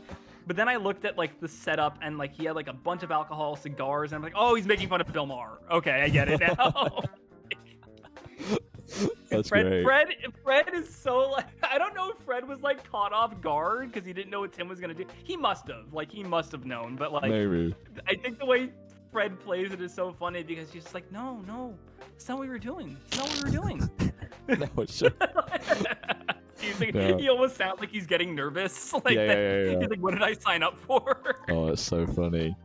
Oh my god. That's fun. That's Tim's podcast, isn't it? I think the only funny clip that I also like from that podcast is when I had Thundercat on it, and they did a Thundercat, obviously the bass player and funk artist, and these stuff's great. But like they did a special like game round where it's like guess the bass lines, and just like the thing is that the bass like they weren't like notorious bass lines. It was literally like, okay, guess the bass line, and it just went dum dum dum dum dum dum dum dum dum, and like throughout the longest time. And Thundercat was howling. He was like just find it the most funniest thing ever, and like you couldn't tell like it's funny because it's ridiculous enough to be like, what is this bass line? It's like it's not obvious enough to know, and it's like, here's another one. What is this? Yeah. Again, just like Tim and Eric. Oh, speaking of Tim and Eric, actually, you when does that it's that Adult Swim? They're doing that Robot Chicken. Yeah, I saw I gotta say, I saw the preview for that, and I'm like, I'm glad everybody's really hype on it, but it's kind of hard to get over the fact that they didn't pay the voice actors that much. for Oh. this. Oh, With that Carrie sucks. Means, I'm sure you saw what happened with Carrie Means, where the guy plays Frylock. But that dude was like almost out on the street recently. Like, 'cause Oh shoot, I didn't thankfully, know like that. GoFundMe made sure he could stay in his apartment with his wife. But like, he's had health issues and stuff like that, and it's just like, I don't understand how you run like this multi-million-dollar company. And I understand Adult Swim is just a small section of it. They don't have as much money as Warner Brothers does, but like, you would figure enough to make sure a guy can at least get like life insurance. The guy who kind of helped, like one of the guys who helped build your block and everything like that. Like Frylock is pretty integral to like, like to Aqua Teen Hunger Force, which is like their biggest hit. I don't know. It just seems kind of silly. So like when I saw the trailer, it was like, yeah, this is cool. Like I'm glad all these people are getting. I'm sure Seth Green is friends with all these people as well, so that's how he's able to get everyone. But that was in the back of my head the whole time. Just like, is Andy Merrill going to show up? Is he not going to have to be an Amazon delivery driver anymore? Yeah. Like, it's the same thing with like with the voice actor for Brack as well, right? He was Andy Merrill. It's nuts. It's nuts. It is nuts to me. Like why that? It looks cool. Like I'm glad that's going forward, and I'm glad like they're having fun with it. And apparently they're doing a Cartoon Network one as well, right? Yes. I heard about that. Yeah. Robot Chicken seems to be pretty evergreen for them. They're never gonna drop that show. But it's depressing because it's like I understood the philosophy of Adult Swim was DIY. There was never going to be a ton of money, you know what I mean, like in doing these projects. But I figure the bare necessities, like a roof over your head and then like health insurance, like they could at least get you those two things if you've been with them for that long. Yeah. But yeah, I don't know. Like Andy is one of those guys who like thank God for Cameo and stuff like that because that's kind of helping him out too. But like that dude shouldn't have to be an Amazon delivery driver. I mean, beyond Adult Swim, he helped kind of shape Cartoon Network. You know what I mean? Like he really did. And I'm glad he's getting other voice roles. He's apparently on KIF, which is really cool. He's like a reoccurring character on that. Cool. But no, it's just like that. It sucks because that was like in the back of my head. I'm like, I should be so hyped for this. These are all the things I grew up with. But like, the Carrie Means thing, kind of like it's like, what did they pay him like in fries for this? Like literal fries. Like it's just kind of depressing. But no, I Seth and Matthew Cyreich, is that his name? The guy that does Robot Chicken. They seem like they have a lot of fun with this. Yeah, I think so. Yeah. So no, I mean I'll definitely watch it when it comes out, but it's kind of a bummer. It's like, look at all these amazing things we gave you, and it's just like, yeah, those actors and writers and animators need money though. Yeah. There's people who came out of Adult Swim and got lucky. The guy who did Frisky Dingo obviously went on to do Archer. Yes. But like, who else came out of Adult Swim? Like Brendan Small obviously has had a bunch of success after Home Movie. Well, Home Movies didn't start on Adult Swim. It started on UPN, and then they moved it to Adult Swim. Yeah. Okay. But it's weird. UPN was a very weird channel over here, where like it was trying to figure out its identity, and then what it eventually figured out was that it had like a large it had a, I'm trying to figure out how to say this. The demographic kind of became less like they tried to start off with like, I think, comedians, basically, like a lot of comedy focused shows made by comedians. That's how kind of like Brendan got in. But then I think it was like they had Moesha and Everybody Hates Chris, and they realized like that was like their new target demo, and they did really well with that, and those shows are awesome. So like I don't know, like that kind of became their demographic, and then like everything else kind of like fell out of the wayside for them, and that's how Home Movies ended up getting picked up by Adult Swim. Was like, it was kind of like softly canceled. They're like, we like this, but not, we have this new thing we're going with. But yeah, I don't know. Yeah, was UPN the same channel that had also Duckman, or was that another channel I'm thinking of? No, that's hang on, USA was. Gotcha. Duckman. All right, gotcha. Yeah. USA was a basic cable channel, so they were like, there was you had your network stations, which at the time were ABC, NBC, CBS, Fox, and UPN, and then WB. Like those were your regular cable channels, the regular just basic like you plug it into the wall, and those are the local channels you'll get. Gotcha. Then you have basic cable, which expands to like Nickelodeon, Cartoon Network, Discovery, all this stuff. And then you have premium cable, which is like all the crazy side channels, like Nicktoons and like stuff like that, like Right. Disney XD and like all the stuff that, like, you know what I mean, right? Where it's just Yes. like more than typically what they. I don't know. I'm going crazy here, but anyway, yeah. Duckman was kind of on basic cable. So Gotcha. basic cable is also USA, TNT, and TBS over here. But USA, yeah, they were a very interesting channel. Duckman, and then a couple other shows that I remember growing up with. But yeah, no, I remember, like, as far as like the switch from UPN, I just thought it was always really cool. Like, Chris Rock talked about this recently. He was like, yeah, they were the only company like willing to take a chance on like a black sitcom. Like, not only like a black sitcom, but like a sitcom, like a single camera black sitcom, basically. Like, nobody else was willing to do that. Everybody else wanted to do like standard 3 camera stuff. Like, I wanted to tell a story of like my childhood, and I wanted to frame it as such, and like UPN kind of just let me do whatever I wanted. So I think they saw a value in that audience, and that's pretty cool to me. Like, I always liked that. But unfortunately, it also meant that they had to shift away from the more like weird experimental comedy stuff. But Okay. I don't know. It's really cool regardless. Yeah. But yeah, home movies eventually found its way onto Adult Swim from there. UPN also did wrestling. That was their other really big thing, was wrestling. Wow. They had, I think it was it must have been WCW. No, I don't remember. I'm not a wrestling guy, but it might have been WWF. I don't remember. Or WWE, Okay. sorry. I don't want to get the World Wildlife Fund in on this. But they also had Star Trek. It was Star Trek and wrestling were their other two big things. But yeah, whatever. Interesting. Okay. Yeah. No, it's interesting how like these stations would find their demographics. Yeah. It's really fascinating. Like Fox kind of capitalized on like, ooh, we can be the kind of like risque, local station or something. We'll have the Simpsons and Married with Children and stuff like that. And that's kind of how they eventually got their start. Yeah. No. Who else was there? There was. I'm sorry, this is all very boring. No. I apologize. This is just like I took a class on TV, like history of television broadcasts, and like this is all like really interesting to me, like how stations find demographics and stuff like that. But yeah, CBS and NBC and ABC. Well, ABC got bought up by Disney. I'm sure you know that, right? Yes. Like that was like the big thing for them in the 90s. So they kind of had that, and then NBC and CBS kind of just became like the sitcom people. Like they were always like on that level. NBC and CBS were always battling out to see who had like the better sitcoms.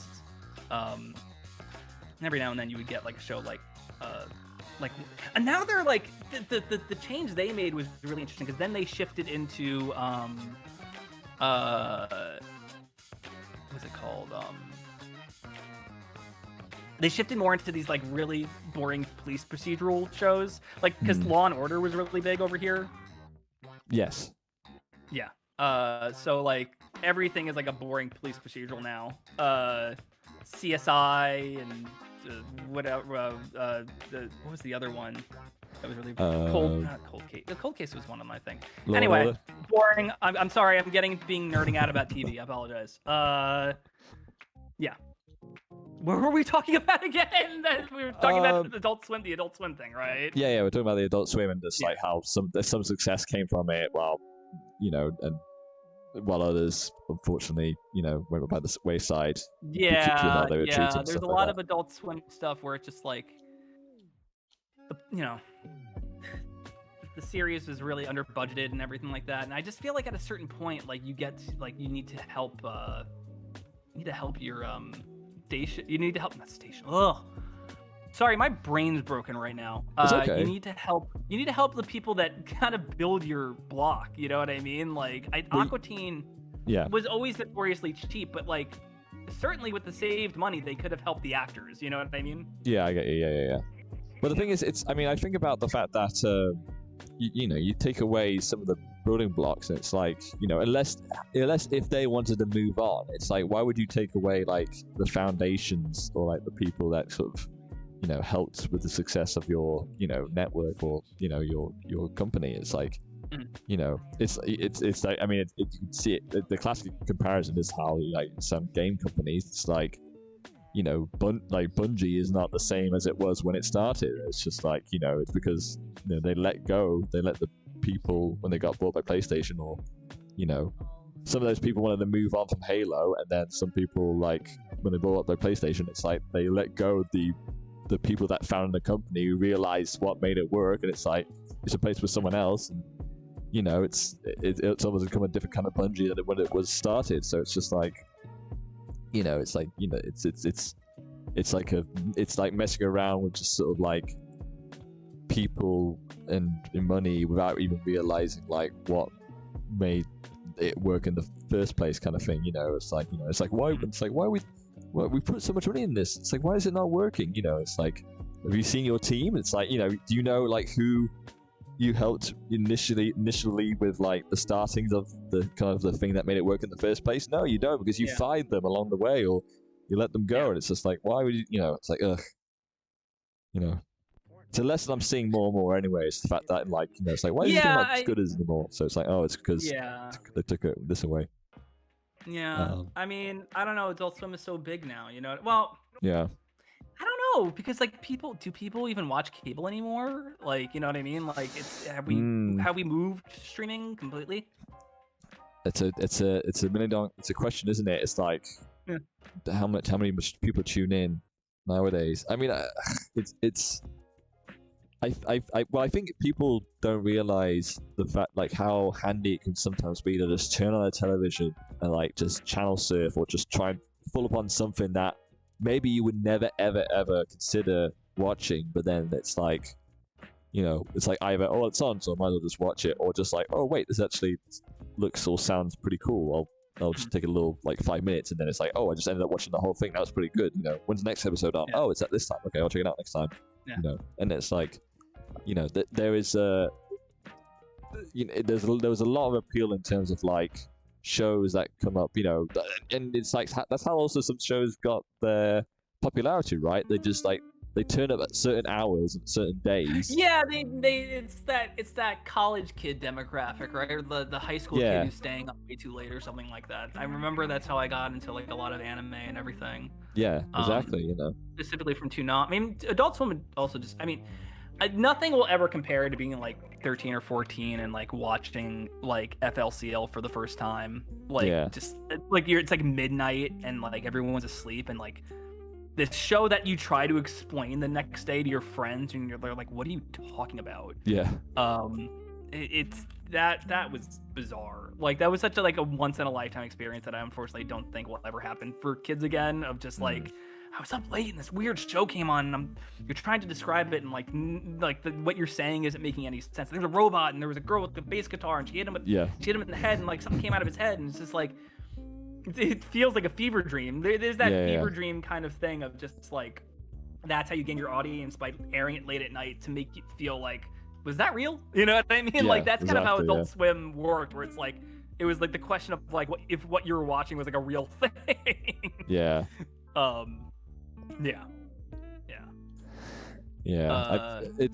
I mean, who knows like what will probably happen in like the next like couple of years or so, in terms of just like how people adapt to TV. But because at the same time, it's like, people are getting sick of streaming. They're like, it's definitely coming. It's getting to a point where people are just kind of, I don't know. It's just like, it's kind of getting to a samey thing. I mean, it doesn't help obviously that the prices are going up for a lot of like streaming services. It's like, I don't know if like these companies have to find a way to like. It's almost like they're trying to like bring it back around, to sort of like, it'll be probably TV again. Like how like streaming is now the new TV, and then it's getting to a point where everything's getting satirized because there's too many upload things and stuff like that. It's like, well, let's maybe make some channels that are just random stuff for people to watch. I don't know. There's like a schedule in terms of like I just feel like there's going to be like a full circle moment where TV turns into streaming, and then streaming will turn back into TV in some way, where the way of discovering shows and the times to watch those shows will become common again and stuff like that. I think there was kind of a an allure of just flipping channels and just landing on something random, and that becomes your new favorite show. Yeah. Now I feel like because everything is so centralized, there's no, I mean, there's the concept of like appointment viewing, right? Of just like, this is on at this time, therefore I watch it at this time, and that is my night. Yes. You know what I mean? Like now, movies and television are all like, I'm not saying anything revolutionary here, by the way. Everybody else has said this, like so many people have said this, but like everything is centralized on these streaming services. You can watch it anytime you want. There's no worry about it really going. I mean, there is a worry about it going away, but like, you know, for the most part, there's just a lot of stuff that's always going to be on Netflix, or always going to be on Disney Plus, or always going to be on HBO Max. It's always just going to be there, unless they decide, hey, we don't want to pay. I mean, HBO Max, we saw that they just got rid of like a bunch of shows that people really love, like Close Enough. So and all their Cartoon Network stuff. So I don't know. Maybe I'm wrong on that, but you know what I mean? Like, there is kind of just like, oh, I can watch that later, like idea of like, I'm not in a rush to watch this show. So yeah. Coop Animate says no sense of television wonder. Yeah, no, absolutely. I would agree with that 100%. It's there was kind of just like a mystique to turning on your TV, and maybe something you had never seen would be on. Like HBO used to be a very interesting network before, you know, they became HBO. Like, they would have obscure movies playing all the time. They would have short films every now and then to kind of fill time slots, because, you know, movies have weird run times and everything like that. So they throw a short in there. I mean, even like I would say like the premium cable channel. We had a premium package out here called Encore, which was like there was a bunch of different movie channels. So you'd have like Encore, which would play like big blockbusters. Then you'd have like Encore mystery films, Encore sci-fi movies, and then you'd have like Encore, like I think it was called like Wham or something like that, and that was all of these weird shows for like kids and preteens that like either kind of fell by the wayside in the 90s and 2000s, or there were new things they were making specifically for the channel, or they were imports from other countries. Yeah. So I was like, that became like my favorite channel as a kid. We had like that package, and I remember watching Wham every day I got home from school, because they would play the weird science TV show that nobody remembers from the 90s. Like, if I liked it as a kid, because I'm like, oh, I like these characters from the movie, I'll watch the show. And it was good. It was actually kind of fun. Ahmad, I watched it recently, and he was like, Gary, that was not fun. I'm like, I remember it being fun. I think I have like the DVD set of it too. I think I have like the first 2 seasons or something. Oh, wow, cool. Yeah. But then they also had like a sci-fi drama, like this is like pre-Hunger Games and everything like that. But it was called The Tribe, and it was from New Zealand. And it was about a bunch of cyberpunk kids after the apocalypse. And they kind of all break off into different tribes. Wow. That was kind of fun. It was a little slow, but it was still, like, for what it was doing, it was kind of fun. But yeah, they had stuff like that, and like you'll find stuff like that. Like, I guarantee you, if I type in The Tribe right now, it'll come up on Tubi. You know what I mean? But it's on Tubi. But no, like it really was the surprise of just switching the channel and being like, what is this? Like, you know, now you kind of just see like the posters on the streaming services, or like whatever, and like that's all you get. And it's like, maybe I'll watch this. This looks kind of goofy. Like, the poster's not really a good indicator of like what the show or movie is going to be like. Sometimes it is, but for the most part, I find it kind of an unreliable thing to go off of. You know, it's a judge a book by its cover thing. You know what I mean? Like, there's a difference between walking in mid-scene and seeing something and being like, what? And seeing the poster and being like, like, I don't know. Yeah, if that makes any sense. No, I get you. Yeah. I mean, it's there's an element with that as well, and you mentioned about like you know, you mentioned you had like your physical, you know, like the show you watched, you had physical DVDs like of it as well to the first 2 seasons. Yeah, that's that's the physical preservation of these things is kind of upsetting too. Like sometimes you'll get people who are really want to get something out there. I mean, I'm so glad and I got these two, my girlfriend got these for me for my birthday and Christmas, but she got me Cyber 6 on Blu-ray, which is a really cool I'm sure, are you familiar with Cyber 6, Jack? Yeah, I know of Cyber 6. That's a Canadian, US, Japanese, and Argentinian co-production. Yes, yeah, I remember you said, it's a wonderful mix of cultures. Very cool in my opinion. It's a really, really cool visually show. But and was it based on a? No, it wasn't based on a comic. No, it was based on a comic actually, right? Yes, and the comic is not for kids. Okay. Comic is very like S&M coded, bondage coded, and like they kind of stripped all of that out of there, and we're like, we like the story about the cyborg lady, and like, you know, they kind of go with that instead. Yeah. Or that's to say, she's like a clone or so, like an enhanced like being basically. She's created in a lab. We like that. Let's go with that for kids, and I just don't think it really fit between like Digimon and Spider-Man Unlimited. You know what I mean? Like, but I like that show. That show rules. It's a very progressive show for its time, and it's insanely progressive. Like it's you know, you could argue it's like it's a metaphor for like, you know, just like I don't want to say I don't know if you could probably say it's like a metaphor for being trans. You could argue that, like, you know, she did Cyber 6 identifies as female, like in her normal form, but then she's like, I guess, what's the way to put it? Not gender neutral. I guess gender neutral would be the way to put it. I don't know. I'm trying to help me out, Jack. Is it like non? It's because she identifies as a female, but she's pretending to be a male. She dresses as a male for her disguise. For the disguise, so it's almost like. It's like a gender neutral kind of thing where she doesn't mind being both. Yeah. You know. So I think that's pretty cool. And then the other one that my girlfriend got me was The Legend of Calamity Jane, which was a WB series out here that was a lot of the same people worked on Batman and Superman. I think because it looks a lot like those, but it's literally what it says. It's like it's The Legend of Calamity Jane. It's like following Calamity Jane on all these kind of fictionalized events in the Old West, basically. But it's done with that kind of like, you know, TMS Batman animated series style. It's really cool. It's kind of wild because originally she was supposed to be voiced by Jennifer Jason Leigh, who would go on to play not a similar character, but she would also do a Western role in The Hateful Eight. But that's a cool show. I would check it. I think it's all on YouTube as well. And it's on Tubi too. So definitely check out those two shows. But I'm glad those are being Discotek is kind of doing their part to kind of make sure those shows stay available on physical releases.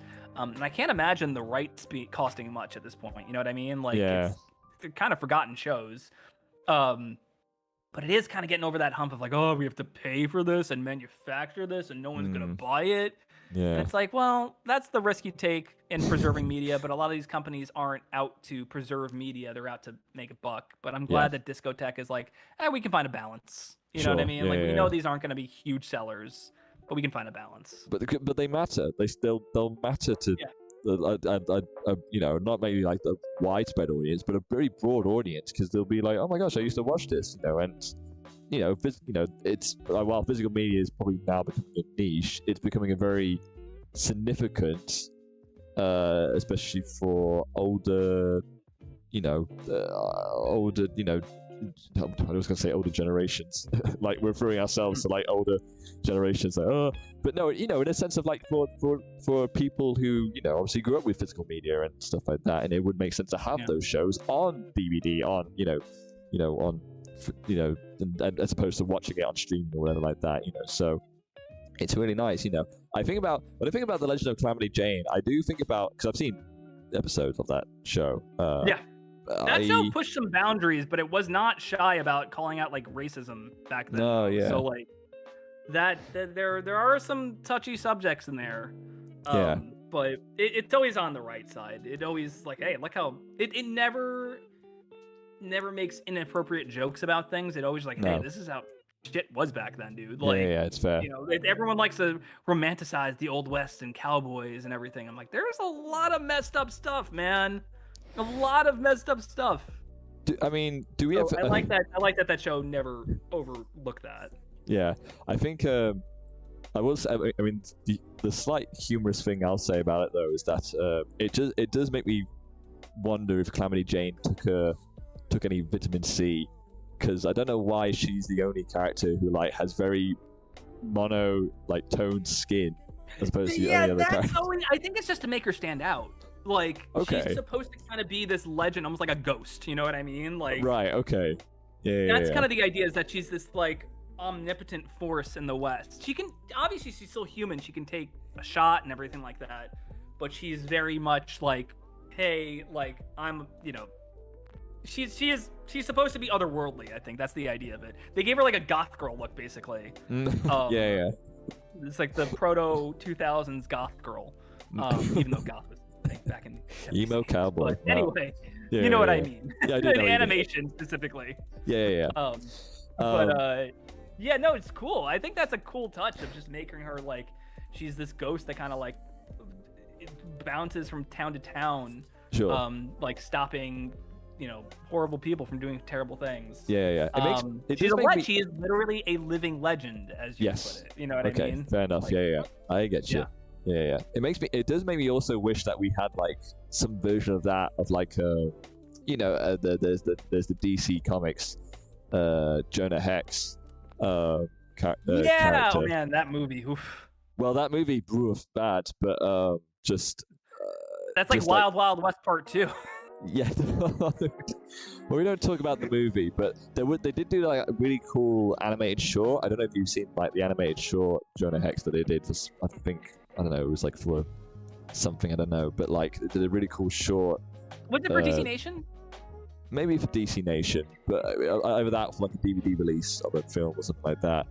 But it's almost like, you know, you learn. I mean, full disclosure, I thank CR from Familiar Faces for help me for discovering He helped me sort of discover the character and his whole retrospective. I did an interview with CR years and years ago. Oh my god. Oh wow, really? Wow. Yeah, he's a nice guy, sweet guy. He's a cool guy. I mean, I love his. I mean, the Familiar Faces series. Familiar Faces, and just like the top 10s, like top 13s or whatever like that. Oh yeah, like the obscure holiday specials and everything. I love that though, because it's just like that's. No, I do too. That's such a like It's so cool to see just like ideas for specials and stuff that they came up with, and it's such a wide variety of just ideas and stuff like that. You know, from like the iconic to the ones that I wouldn't even have known about.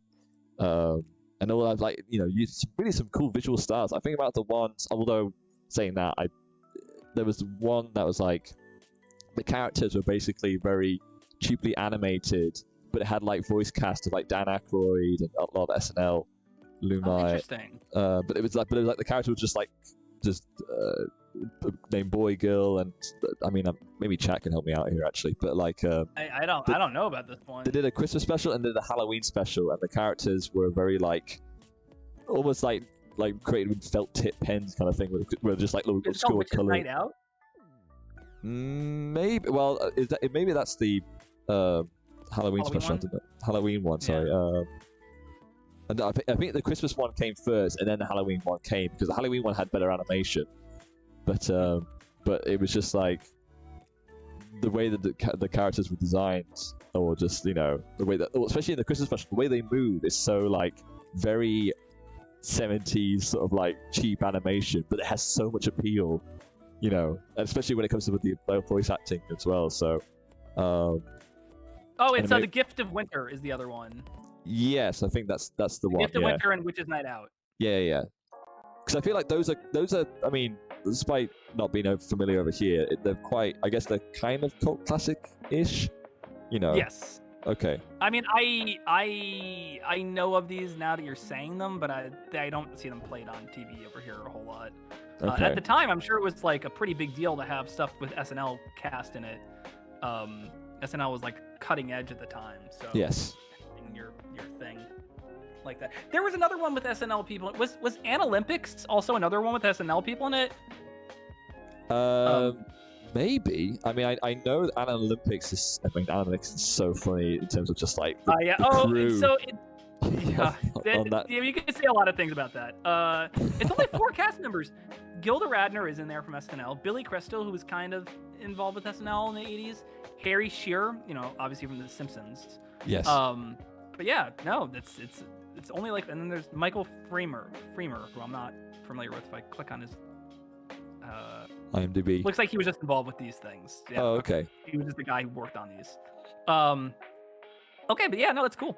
Yeah, this was kind of like a thing in the 80s to get like these comedy stars to do these animated things. It was easy for them to balance it in their schedule because obviously SNL was like, you're working every week to do SNL essentially. Yeah. You know what I mean? Like your whole week is SNL. So like, when do I have time to go film an actual movie? And it's like, well, you can do that. You could do like a quick voice thing for like 2 hours in the middle of the week.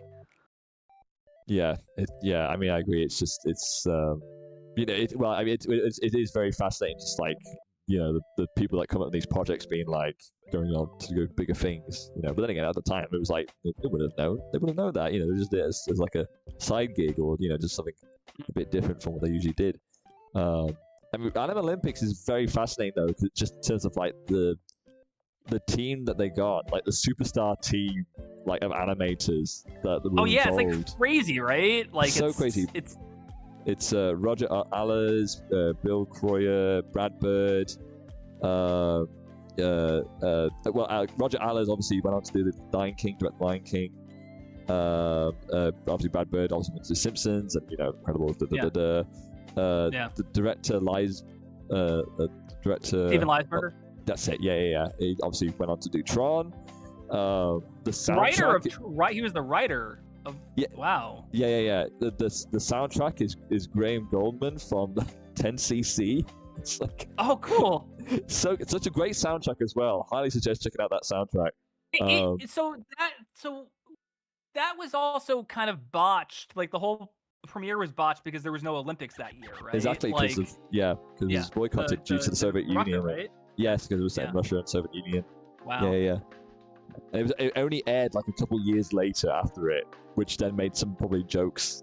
This is the kind of nerdy stuff I like. This is what I was talking about when I was talking about the networks, where I'm just like, I love all these like interesting like shifts in like how people air things and stuff like that. Like it's all very fascinating to me. Between that and like demographics and stuff, like I'm always interested to see like how these networks work. And it was more fascinating back then because it's like you had to work to kind of find your audience. You know what I mean? Like that's what I was kind of talking about with like UPN, where they took chances on black creators and were able to kind of like forge an identity out of that. Yeah. And now it's just like throw whatever up. I don't know. You know what I mean? There's no streaming service really tailor-made for any demographic. It's supposed to be all-encompassing. I believe the terminology now is 4-quadrant. Have you heard of this? Oh, okay. Where it's like, you're hitting adult females, adult males, was it like male boys and girls, basically. So if you're hitting all those 4 you're trying to make things that hit all those 4 quadrants, basically. Right. And it's a terrible, terrible thing to do. Yeah, it is. It's that's way too broad, Yeah. Yeah, well, that's why, like, not to get too much into the Marvel stuff going on right now, but, like, the Doomsday trailer felt like it was trying so hard to get, like, everybody in on it, and, like, oh, this is a movie for everybody, but it's also a movie for nobody, you know what I mean? Like, it's, like, it's like, there's nothing in here from, like, a character standpoint that I'm, like, attracted to, you know what I mean? Like, in terms of, like, a story beat or, like, any kind of emotional investment, there's nothing pulling me. There isn't, no. Yeah. It's sad that that's where we're kind of moving this up. Like even Stranger Things, right? Like Stranger Things is supposed to be this, like, if you're like a sci-fi nerd or an 80s nostalgic person, like this is going to be for you. And then it became more of just like, it's the broad strokes of everything, so everyone's happy. You know what I mean? Like it's kind of like that. And no disrespect to any of the performers in that, they're all great. It's just from a writing standpoint, I'm just like, Like it's like, who is this for anymore? Like, Yeah, this isn't fun anymore. it kind of turned into Game of Thrones-esque, where it's just like, Yeah, Game of Thrones is a weird thing where it's just like, I guess everybody was just really in a really horny medieval mood. You know what I mean? Yeah. Like, for that show. Like I don't know necessarily, but like that's like a kind of Breaking Bad's like the same thing, right? Where it's like, it's just, I guess they're just well written shows. Like, that's why those work. They're well written shows. I don't think those were kind of like designed to be 4-quadrant ideas. They just kind of became them because they're well written. You know what I mean? That's the thing. You can gain a broad audience if your thing is just universally well written. But if you go into it trying to do that, you're gonna fail. You need to put your kind of personal stamp on it. You can't just make it for everybody. No. That's like growing a show in a lab, basically. That's not fun. No.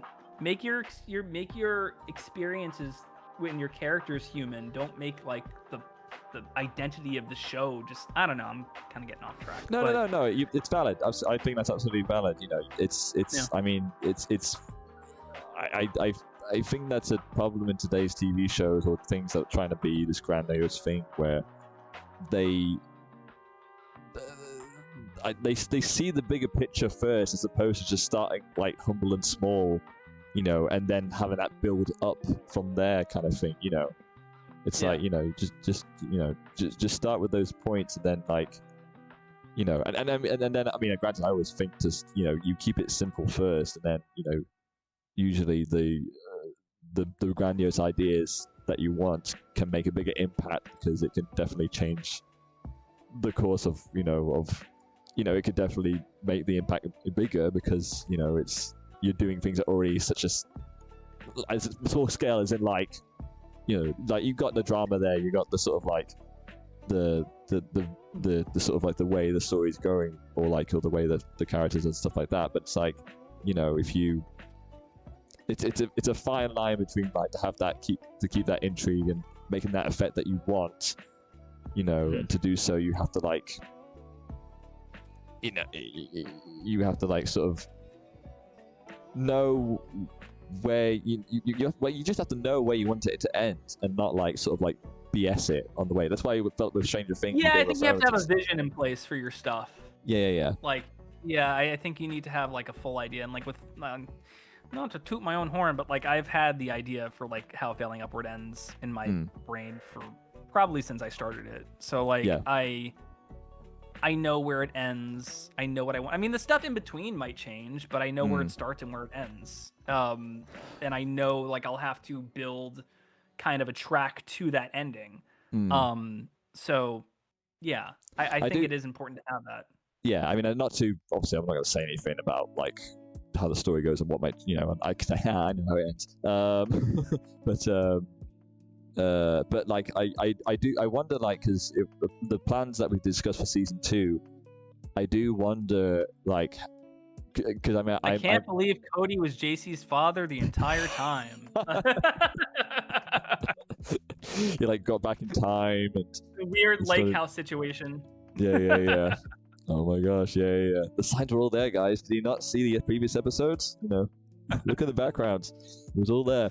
But yeah, I mean, I'm, you know, the ideas we've talked about for season 2, I'm, you know, and what we're planning to do with that, I do like the idea of like, well, expanding things. Basically. Yeah, expanding things, you know, and it's almost like, you know. I mean, I can give a little bit away in that, like, we want to make the show feel a little bigger, because right now we've kind of been confined to these small spaces, which is fine for the idea of the show, but like, we want to do more scenes that are outside the phone conversations. We want to do more scenes that kind of have other characters interacting in those different spaces and everything.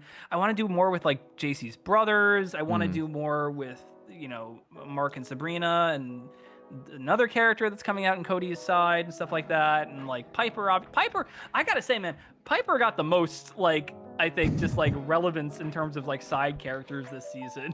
I think maybe I had like a little bit of a preference for writing Piper. I don't know. Although I mean, like, I think the Mark and Sabrina stuff is great too, but it's just like, you know, I don't know. I want to do more with all these characters. I want and also like, I think I talked about this. I was on Stories That Stick recently. It was a podcast that my friend Chad Quant does. Chad has a new show coming out. You might have heard about it. It's hang on, let me make sure I get the name right. I don't want to get the name right. Okay. It's a little show called Avatar 7 Havens. I don't know if you know about it, but it's kind of obscure. I don't think anybody really knows about this one. Oh, you just gonna drop that occasionally? Wow, just casually drop that. No, Wow. Chad is the writer on the new Avatar. I'm very excited to see what people think of it. I haven't seen it yet. I do think it's crazy. All 26 episodes out on the same day. I'm like, I don't like that release schedule. Why? I don't know why you couldn't just make it a season of television, but okay. I do think, oh man, I don't know what's going on with Paramount and Avatar, but I think they're trying to like sabotage it. It's kind of scary, honestly. So many people work hard on it. It's almost like deja vu because it happened the same way with how Nickelodeon handled it originally, right? Or it's almost like they know it brings them a lot of money. People like the show, but they just don't want. They're just not handling it right. I mean, it is just unfortunately you see people switching. These companies switch hands all the time. You know what I mean? Yeah. So you have somebody who obviously starts Avatar. Yes, I'm gonna do Avatar. We're gonna do it right. We're gonna get it out there. People really like this franchise, and then that person leaves mid-production. The other person comes in and like, what's this? I don't get this. The 26 episodes, same day, go. But anyway, or like we're only gonna release Legend of Aang into a couple theaters. That makes me mad because I saw that trailer and I was just like, you're fools. You're an absolute fool to not put this in cinemas worldwide. It's built Jack, for it. I don't mean to. There is something that was kind of upsetting about that movie, where apparently one of the artists may have used ChatGPT at some point. Oh. I don't know if you saw this. This was something that just came out. Unless this was a gag post from like a satire website. Please correct me if I'm wrong. But I heard one of the artists may have used ChatGPT for references. So take that for what you will. But, I mean, as long as it's not incorporated. As long as it's not in the movie. Yeah. Yeah, it still stinks, but I hear what you're saying. Well, what kind of references could you use for ChatGPT? What you could have looked up for, like, was it for a tree or something like that? Come on. Look out a window, jeez. Yeah, really. Clear image of also according to ChatGPT from Avatar San Diego panel. Yeah, somebody was using it for like Aang's beard. Like, oh, how would this culture have done this beard basically? You are a fool. You are a fool. You could just look that up on Google Images or go to the library. You know what I mean? Like, beard? I thought it'd be like something like maybe like some injection or something, but just a beard. Oh, that makes me so mad. Somebody did on this Reddit thread I'm on. Somebody said, honestly, I'm glad they wrote it out in the presentation to maintain transparency, but it is a bit concerning. Yeah. At least there was transparency, I guess, but still, ugh. Don't go outside, go talk to somebody, go to a library, use Google Images. You're fine. Like it's get an AI filter on your Google Images. Hopefully that guy didn't obviously get discovered anyway in terms of like, because the name. I don't know. Really that I couldn't tell you. I hope maybe once he saw like the response to that, especially, I guess it was just like, maybe I should have, I'll be quiet. Yeah. So you better stay quiet. With that being said, I was gonna say the one thing about that new Avatar that I really liked was the backgrounds look gorgeous on that new show. And I love the color scheme a lot too. But yeah, no, I'm excited to see what Chad has cooking. It's gonna be cool. I mean, it's very funny and it's cool to be back into the sort of Avatar sort of like, because I remember growing up with the show and it used to be such like a big event when a season was coming out, like, oh, it's the Earth, the seasons. I remember the wait for the third season was just like such a big wait, especially the way it sort of ended, and like the sort of like the waiting of that to like that third season and stuff like that. So it's really, and I'm granted, I'm saying this also probably because it's the old crew, it's the old Avatar gang, like coming back together for this film. And you know, it's cool to see, like, you know, just those characters again, older now, and you know, because I mean, you kind of did miss that element upon, like, because like, it was cool while the Legend of Korra, you know, granted I didn't finish the series, but you know, it was cool that it was like it's within the Avatar world, but it's this sort of like new sort of set, you know, it's like it's definitely time goes by and it's new cast of characters. I think that's, you know, I think that makes sense for that show. And you know, I mean, they could have done the cliche thing upon like following the characters now older and stuff like that, but then again, I feel like it would have been either as fun or as maybe relatable or as interesting as being like, well, now we're in this sort of like steampunk world, time has passed, you know, and Avatar Aang is all about now, so it's just like we're in this world where, you know, and like have a character like Korra be so, she knows she's the Avatar and she's still, you know, but like she's still struggling in terms of like keeping the balance. There's new threats coming in and stuff like that. So I mean, I really like the idea of that. I should really finish off that series because you know, I know, yeah, and granted, while there's some story elements that I didn't think, you know, or maybe some character dynamics that it was like, but you know, at the same time, it's like, you know, it was still a very good show. It's just cool to have, you know, to follow now, like these, you know, just how the Avatar gang back, and then it's just like, you know, see what they're like. You get a whole new thing. Yeah, a whole new thing, yeah, and it just looks so like gorgeous. You know, I saw seeing that trailer, I was just like, sort of like, man, dude, it's such a somber trailer too. Yeah. For that new one. Yeah, it's heavy. so like I was like, this is kind of depressing. I mean, obviously intentionally, it's like a post-apocalyptic world, but you know, like it's so like you would figure like they would kind of lead in with the kind of more lighthearted elements. I'm sure there will be on the show. But yeah, this is, you know, yes. Instead, they just jumped in like, nope, this is gonna be a sad one, guys. The Seven Havens, yeah. Definitely the tone with that. I mean, I was meant to talk more about the Avatar Aang. Oh, we went Legend of Aang. Okay. But, yeah, but of course, the same thing with Avatar Seven Havens. There's definitely like a tone that I really respect, because it's not. There is something about it. Like it always questions. I mean, I haven't seen the series yet. I don't know what exactly the plot is in terms of like, you know, what it's suggesting. Yeah, people are making a lot of assumptions based on what they've seen in terms of just like, oh, Korra turns out to be the villain or something like that. And but it's like that's really interesting, right? I would hold your breath on whether or not they're gonna make her like a full villain. Like the image they showed of her was very much in the spirit of like a story you would tell over a campfire, like then the Avatar betrayed us and destroyed us, and she's got like flames in her eyes and everything, and I'm like, I don't know, like maybe they will go full villain with her, maybe they won't, but I would be curious to see what the exact story is, because I think when you have a character as lighthearted and kind of goofy as Korra could be, that kind of sudden switch would be kind of odd. No, I understand. Yeah. But then again, that I mean, I'm very interested with like, what if, right? It's like, what if, you know, I'm not saying it is. Well, yeah. It's more like, what if the Avatar is the villain? And it's like, oh shit, like what? like what if, you know, that's like such a interesting point where it's just like, you know, the Avatar's supposed to bring peace. Why would they be the bad guy? You know. Yeah. That's what the trailer's suggesting. You know, it's like, was the entire prophecy complete BS, basically? You know what I mean? You know, it's really like, fascinating in terms of like. I think that's interesting. I think that's fun, but unfortunately, you have kind of diehard fans out there like, they're pissing on the original. How could they say this thing is fake and stuff like that?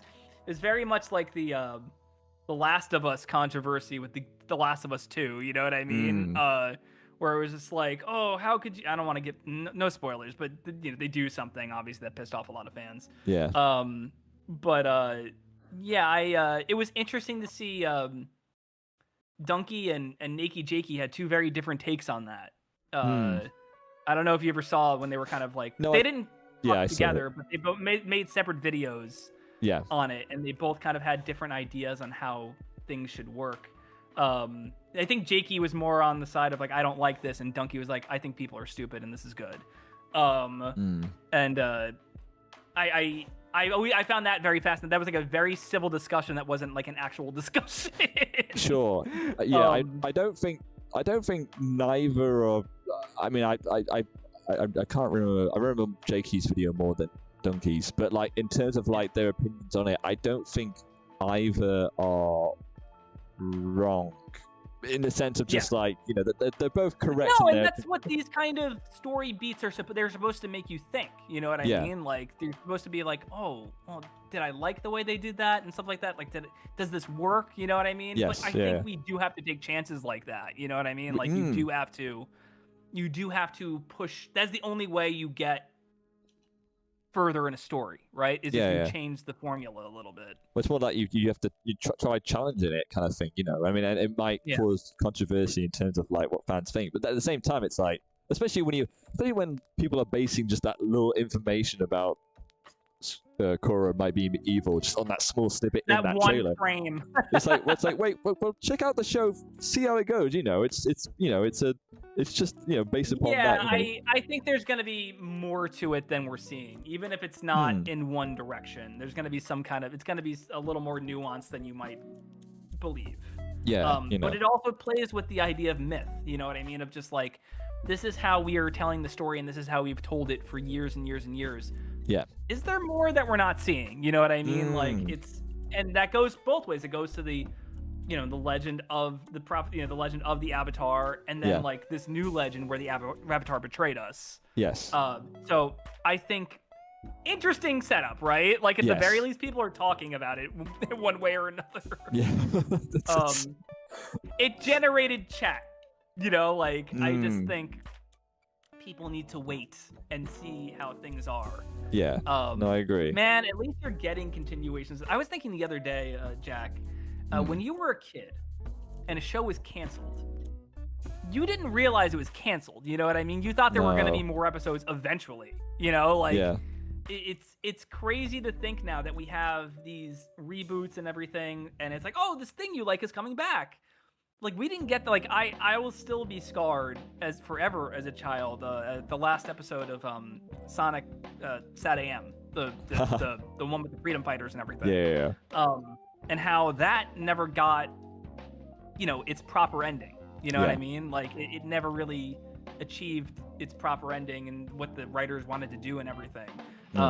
And, you know, reboots are a curse, too, because they can come back and kind of completely misunderstand a franchise and blow up in its own face. But I don't know. Like, I think we had it, like, slightly rougher. We didn't even get the chance at it, a reboot being good or a continuation being good. Sure. But, yeah, like, back then I was thinking about, like, dude, a show just ended, and you were like, where's the rest?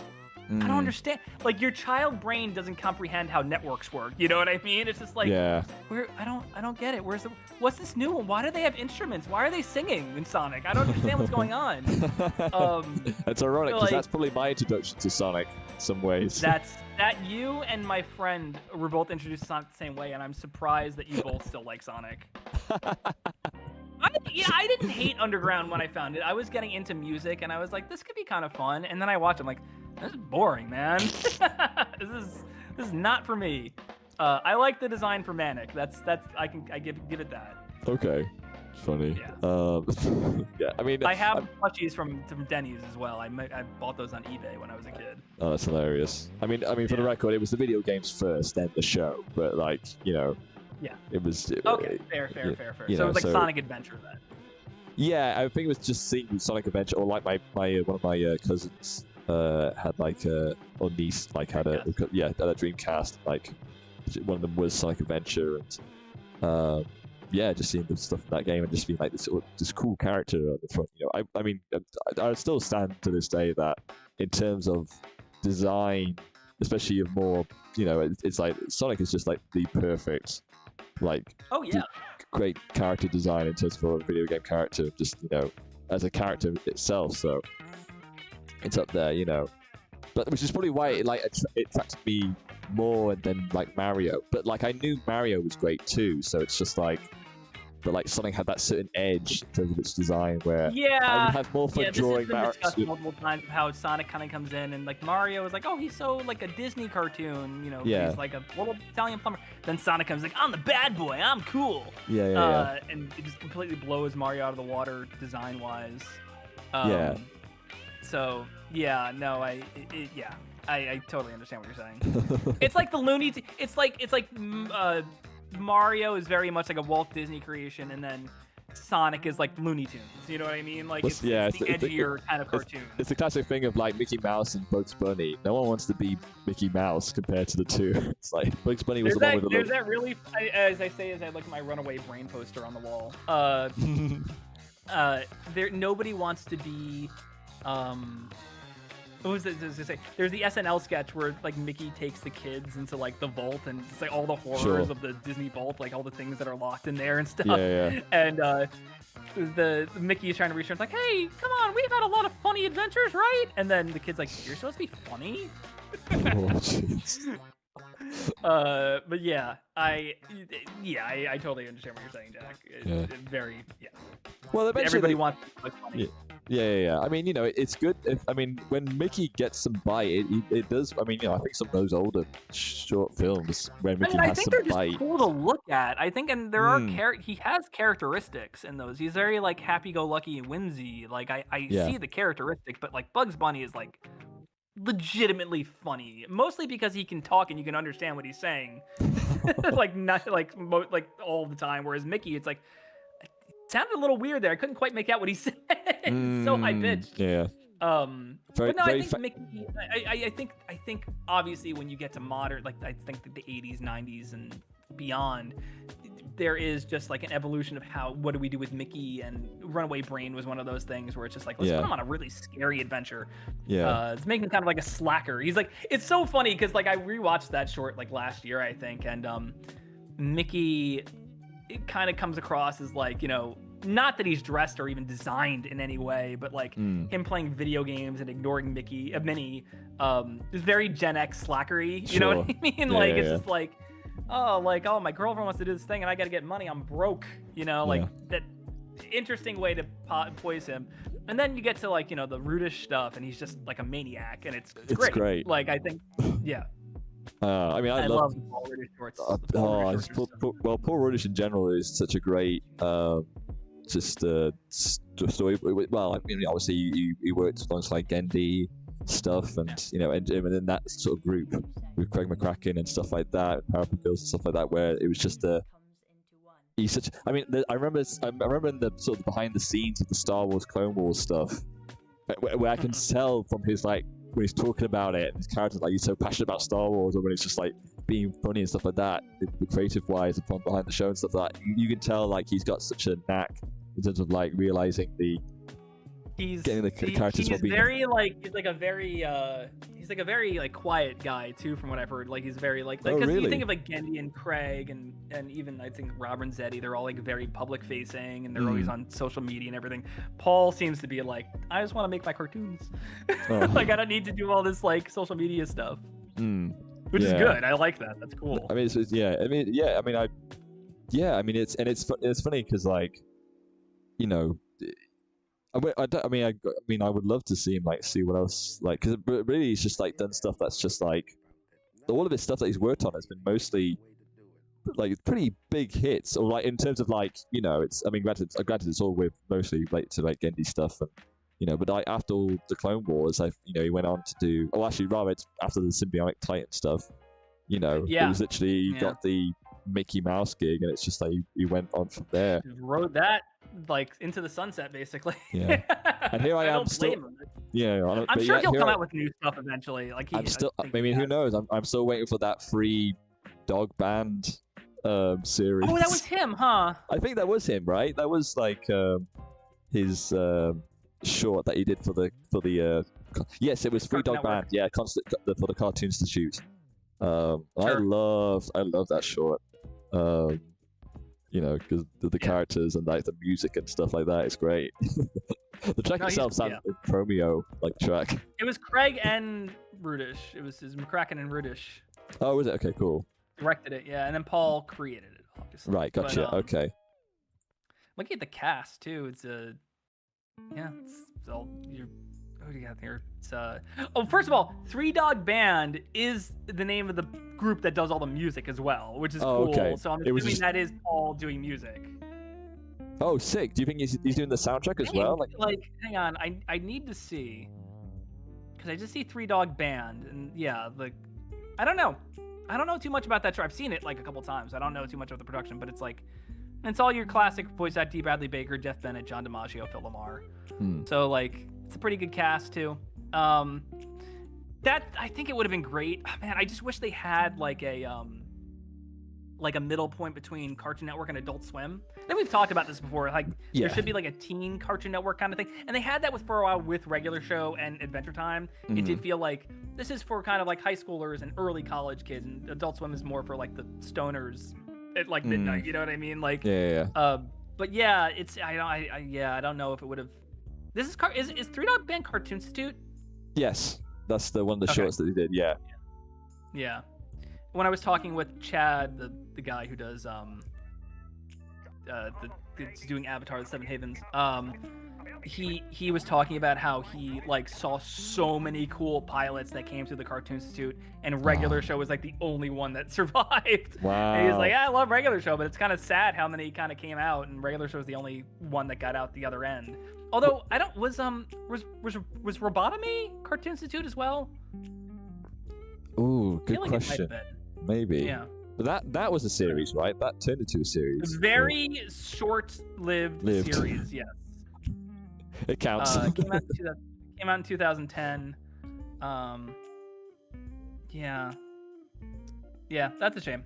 I liked Robotomy. It was fun. Patton Oswalt, right? Oh, is it? Wow, I don't know. Yeah, Patton Oswalt, and he was the lead guy. That's cool. Anyway, yeah, but they treated that show very poorly. Like that, it would air at like all times of the day and everything. They could never figure out like an actual schedule for it. But it was co-executive produced by who created it? Michael Buckley and John Deasy, and then creative director was Christy Caracas, who did Ball Masters and Super Jail. Which I love Ball Masters. If you haven't seen Ball Masters, Jack, that's a wonderful series. Well, I know. Yes, I know of it. It's you mentioned Super Jail, and there's some cats fighting outside. Can you hear that? Oh no. Fortunately, not my cat. I can. The mic is doing a good job. Okay, cool. It's my window's open, so I know who those cats are. I can't. Anyway, sorry. What was I saying? Anyway, what was I saying? I don't know. Cats caught me off guard. Cats fighting. I think we're gonna start ending it soon. Anyway, we're going for 2.5 hours. That's usually our limit. Let's. You wanna call it a day? Yeah. Well, let's. Yeah, let's call it a day. But we can talk about stuff that's coming up. Oh, because there's a couple announcements we have to make up for the next week. First of all, I think I said it last week, but thank you for 5,000 subscribers. Yeah. We're at 5,310 now, I think, which is awesome. I think a couple more people obviously Devil Chaser's been doing a lot of numbers for us, which is great. Very happy to be partnered with Ahmad on that, and as well as Team Little Devils. Looking forward to showing you guys more from that. But I posted a clip, the little Panchico clip on Reddit and on 2 forums, and it got like similar responses. People really seemed to like it. It got like 150 upvotes on each, which I was very happy with. It was really cool. So I think some people came from that, which is awesome. So if you were here, if you popped into the stream at all, thank you for coming. Thank you for checking out Failing Upward. So that's really cool. Go ahead. No, thank you. All that, definitely. We'll let you guys. I mean, there's going to be something happening in terms of the schedule, in terms of streams in the future. We'll let you know maybe next. Do you want me to explain it, Jack, or do you want to take it? I could take it. Yeah, go on. You take it then. Sure. Yeah, it's fine. August is going to be a little weird. I think so next week we'll definitely be streaming. We'll be back next week. Probably another game we're going to do. You want to just see if we can knock out Scott Pilgrim next week? We can definitely, we'll see how far we can get with it. I mean, I feel like we're so close. We're so close, or I think we have an instrument, a melody, and then Steven, and then his instrument, melody, and then Metal Scott. I don't know. Maybe if we're vibing, maybe if we're doing a good job, we're feeling it. Maybe we'll go a little longer next week. We'll see. We'll see. We'll see.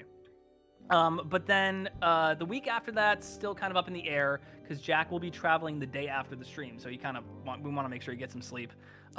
So that might just be if we do stream, it's going to be really maybe even a shorter stream, like a short art stream.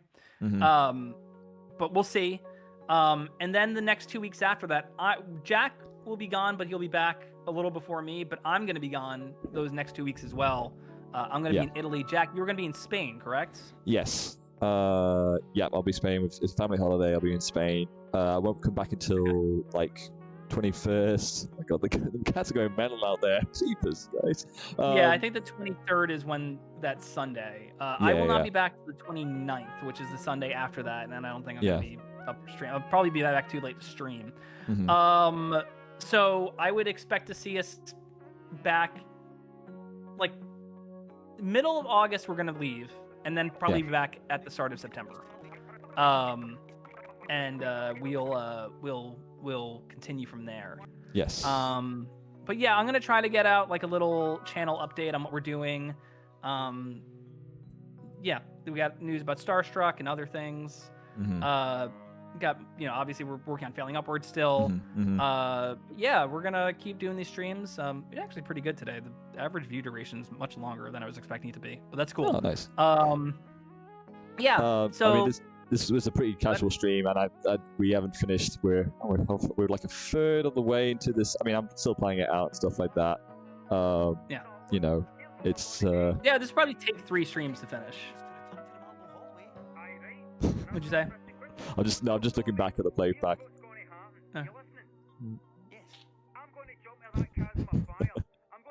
We're doing all the JC stuff. Yeah.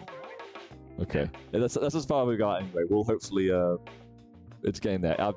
Actually, it's quite funny. I thought I was gonna be like, oh, is this gonna be funny looking back at it? And I'm like, actually, I've played it back now, and it's like, actually, that's pretty funny. Yeah. Cool. I don't know if you heard all that, Gary. Actually, I'll play it to you off stream anyway. Yeah, please. I'd love to see it. Yeah. But yeah, we'll let you guys know that in just more details in the future again. Scott Pilgrim hopefully the next weekend. And then the weekend after we will decide whether or not we want to stream. But sorry. Yeah, well, maybe we'll let you guys know. But then after that, I would expect to see us back in September. Yeah. But again, thank you for everyone who's tuned in.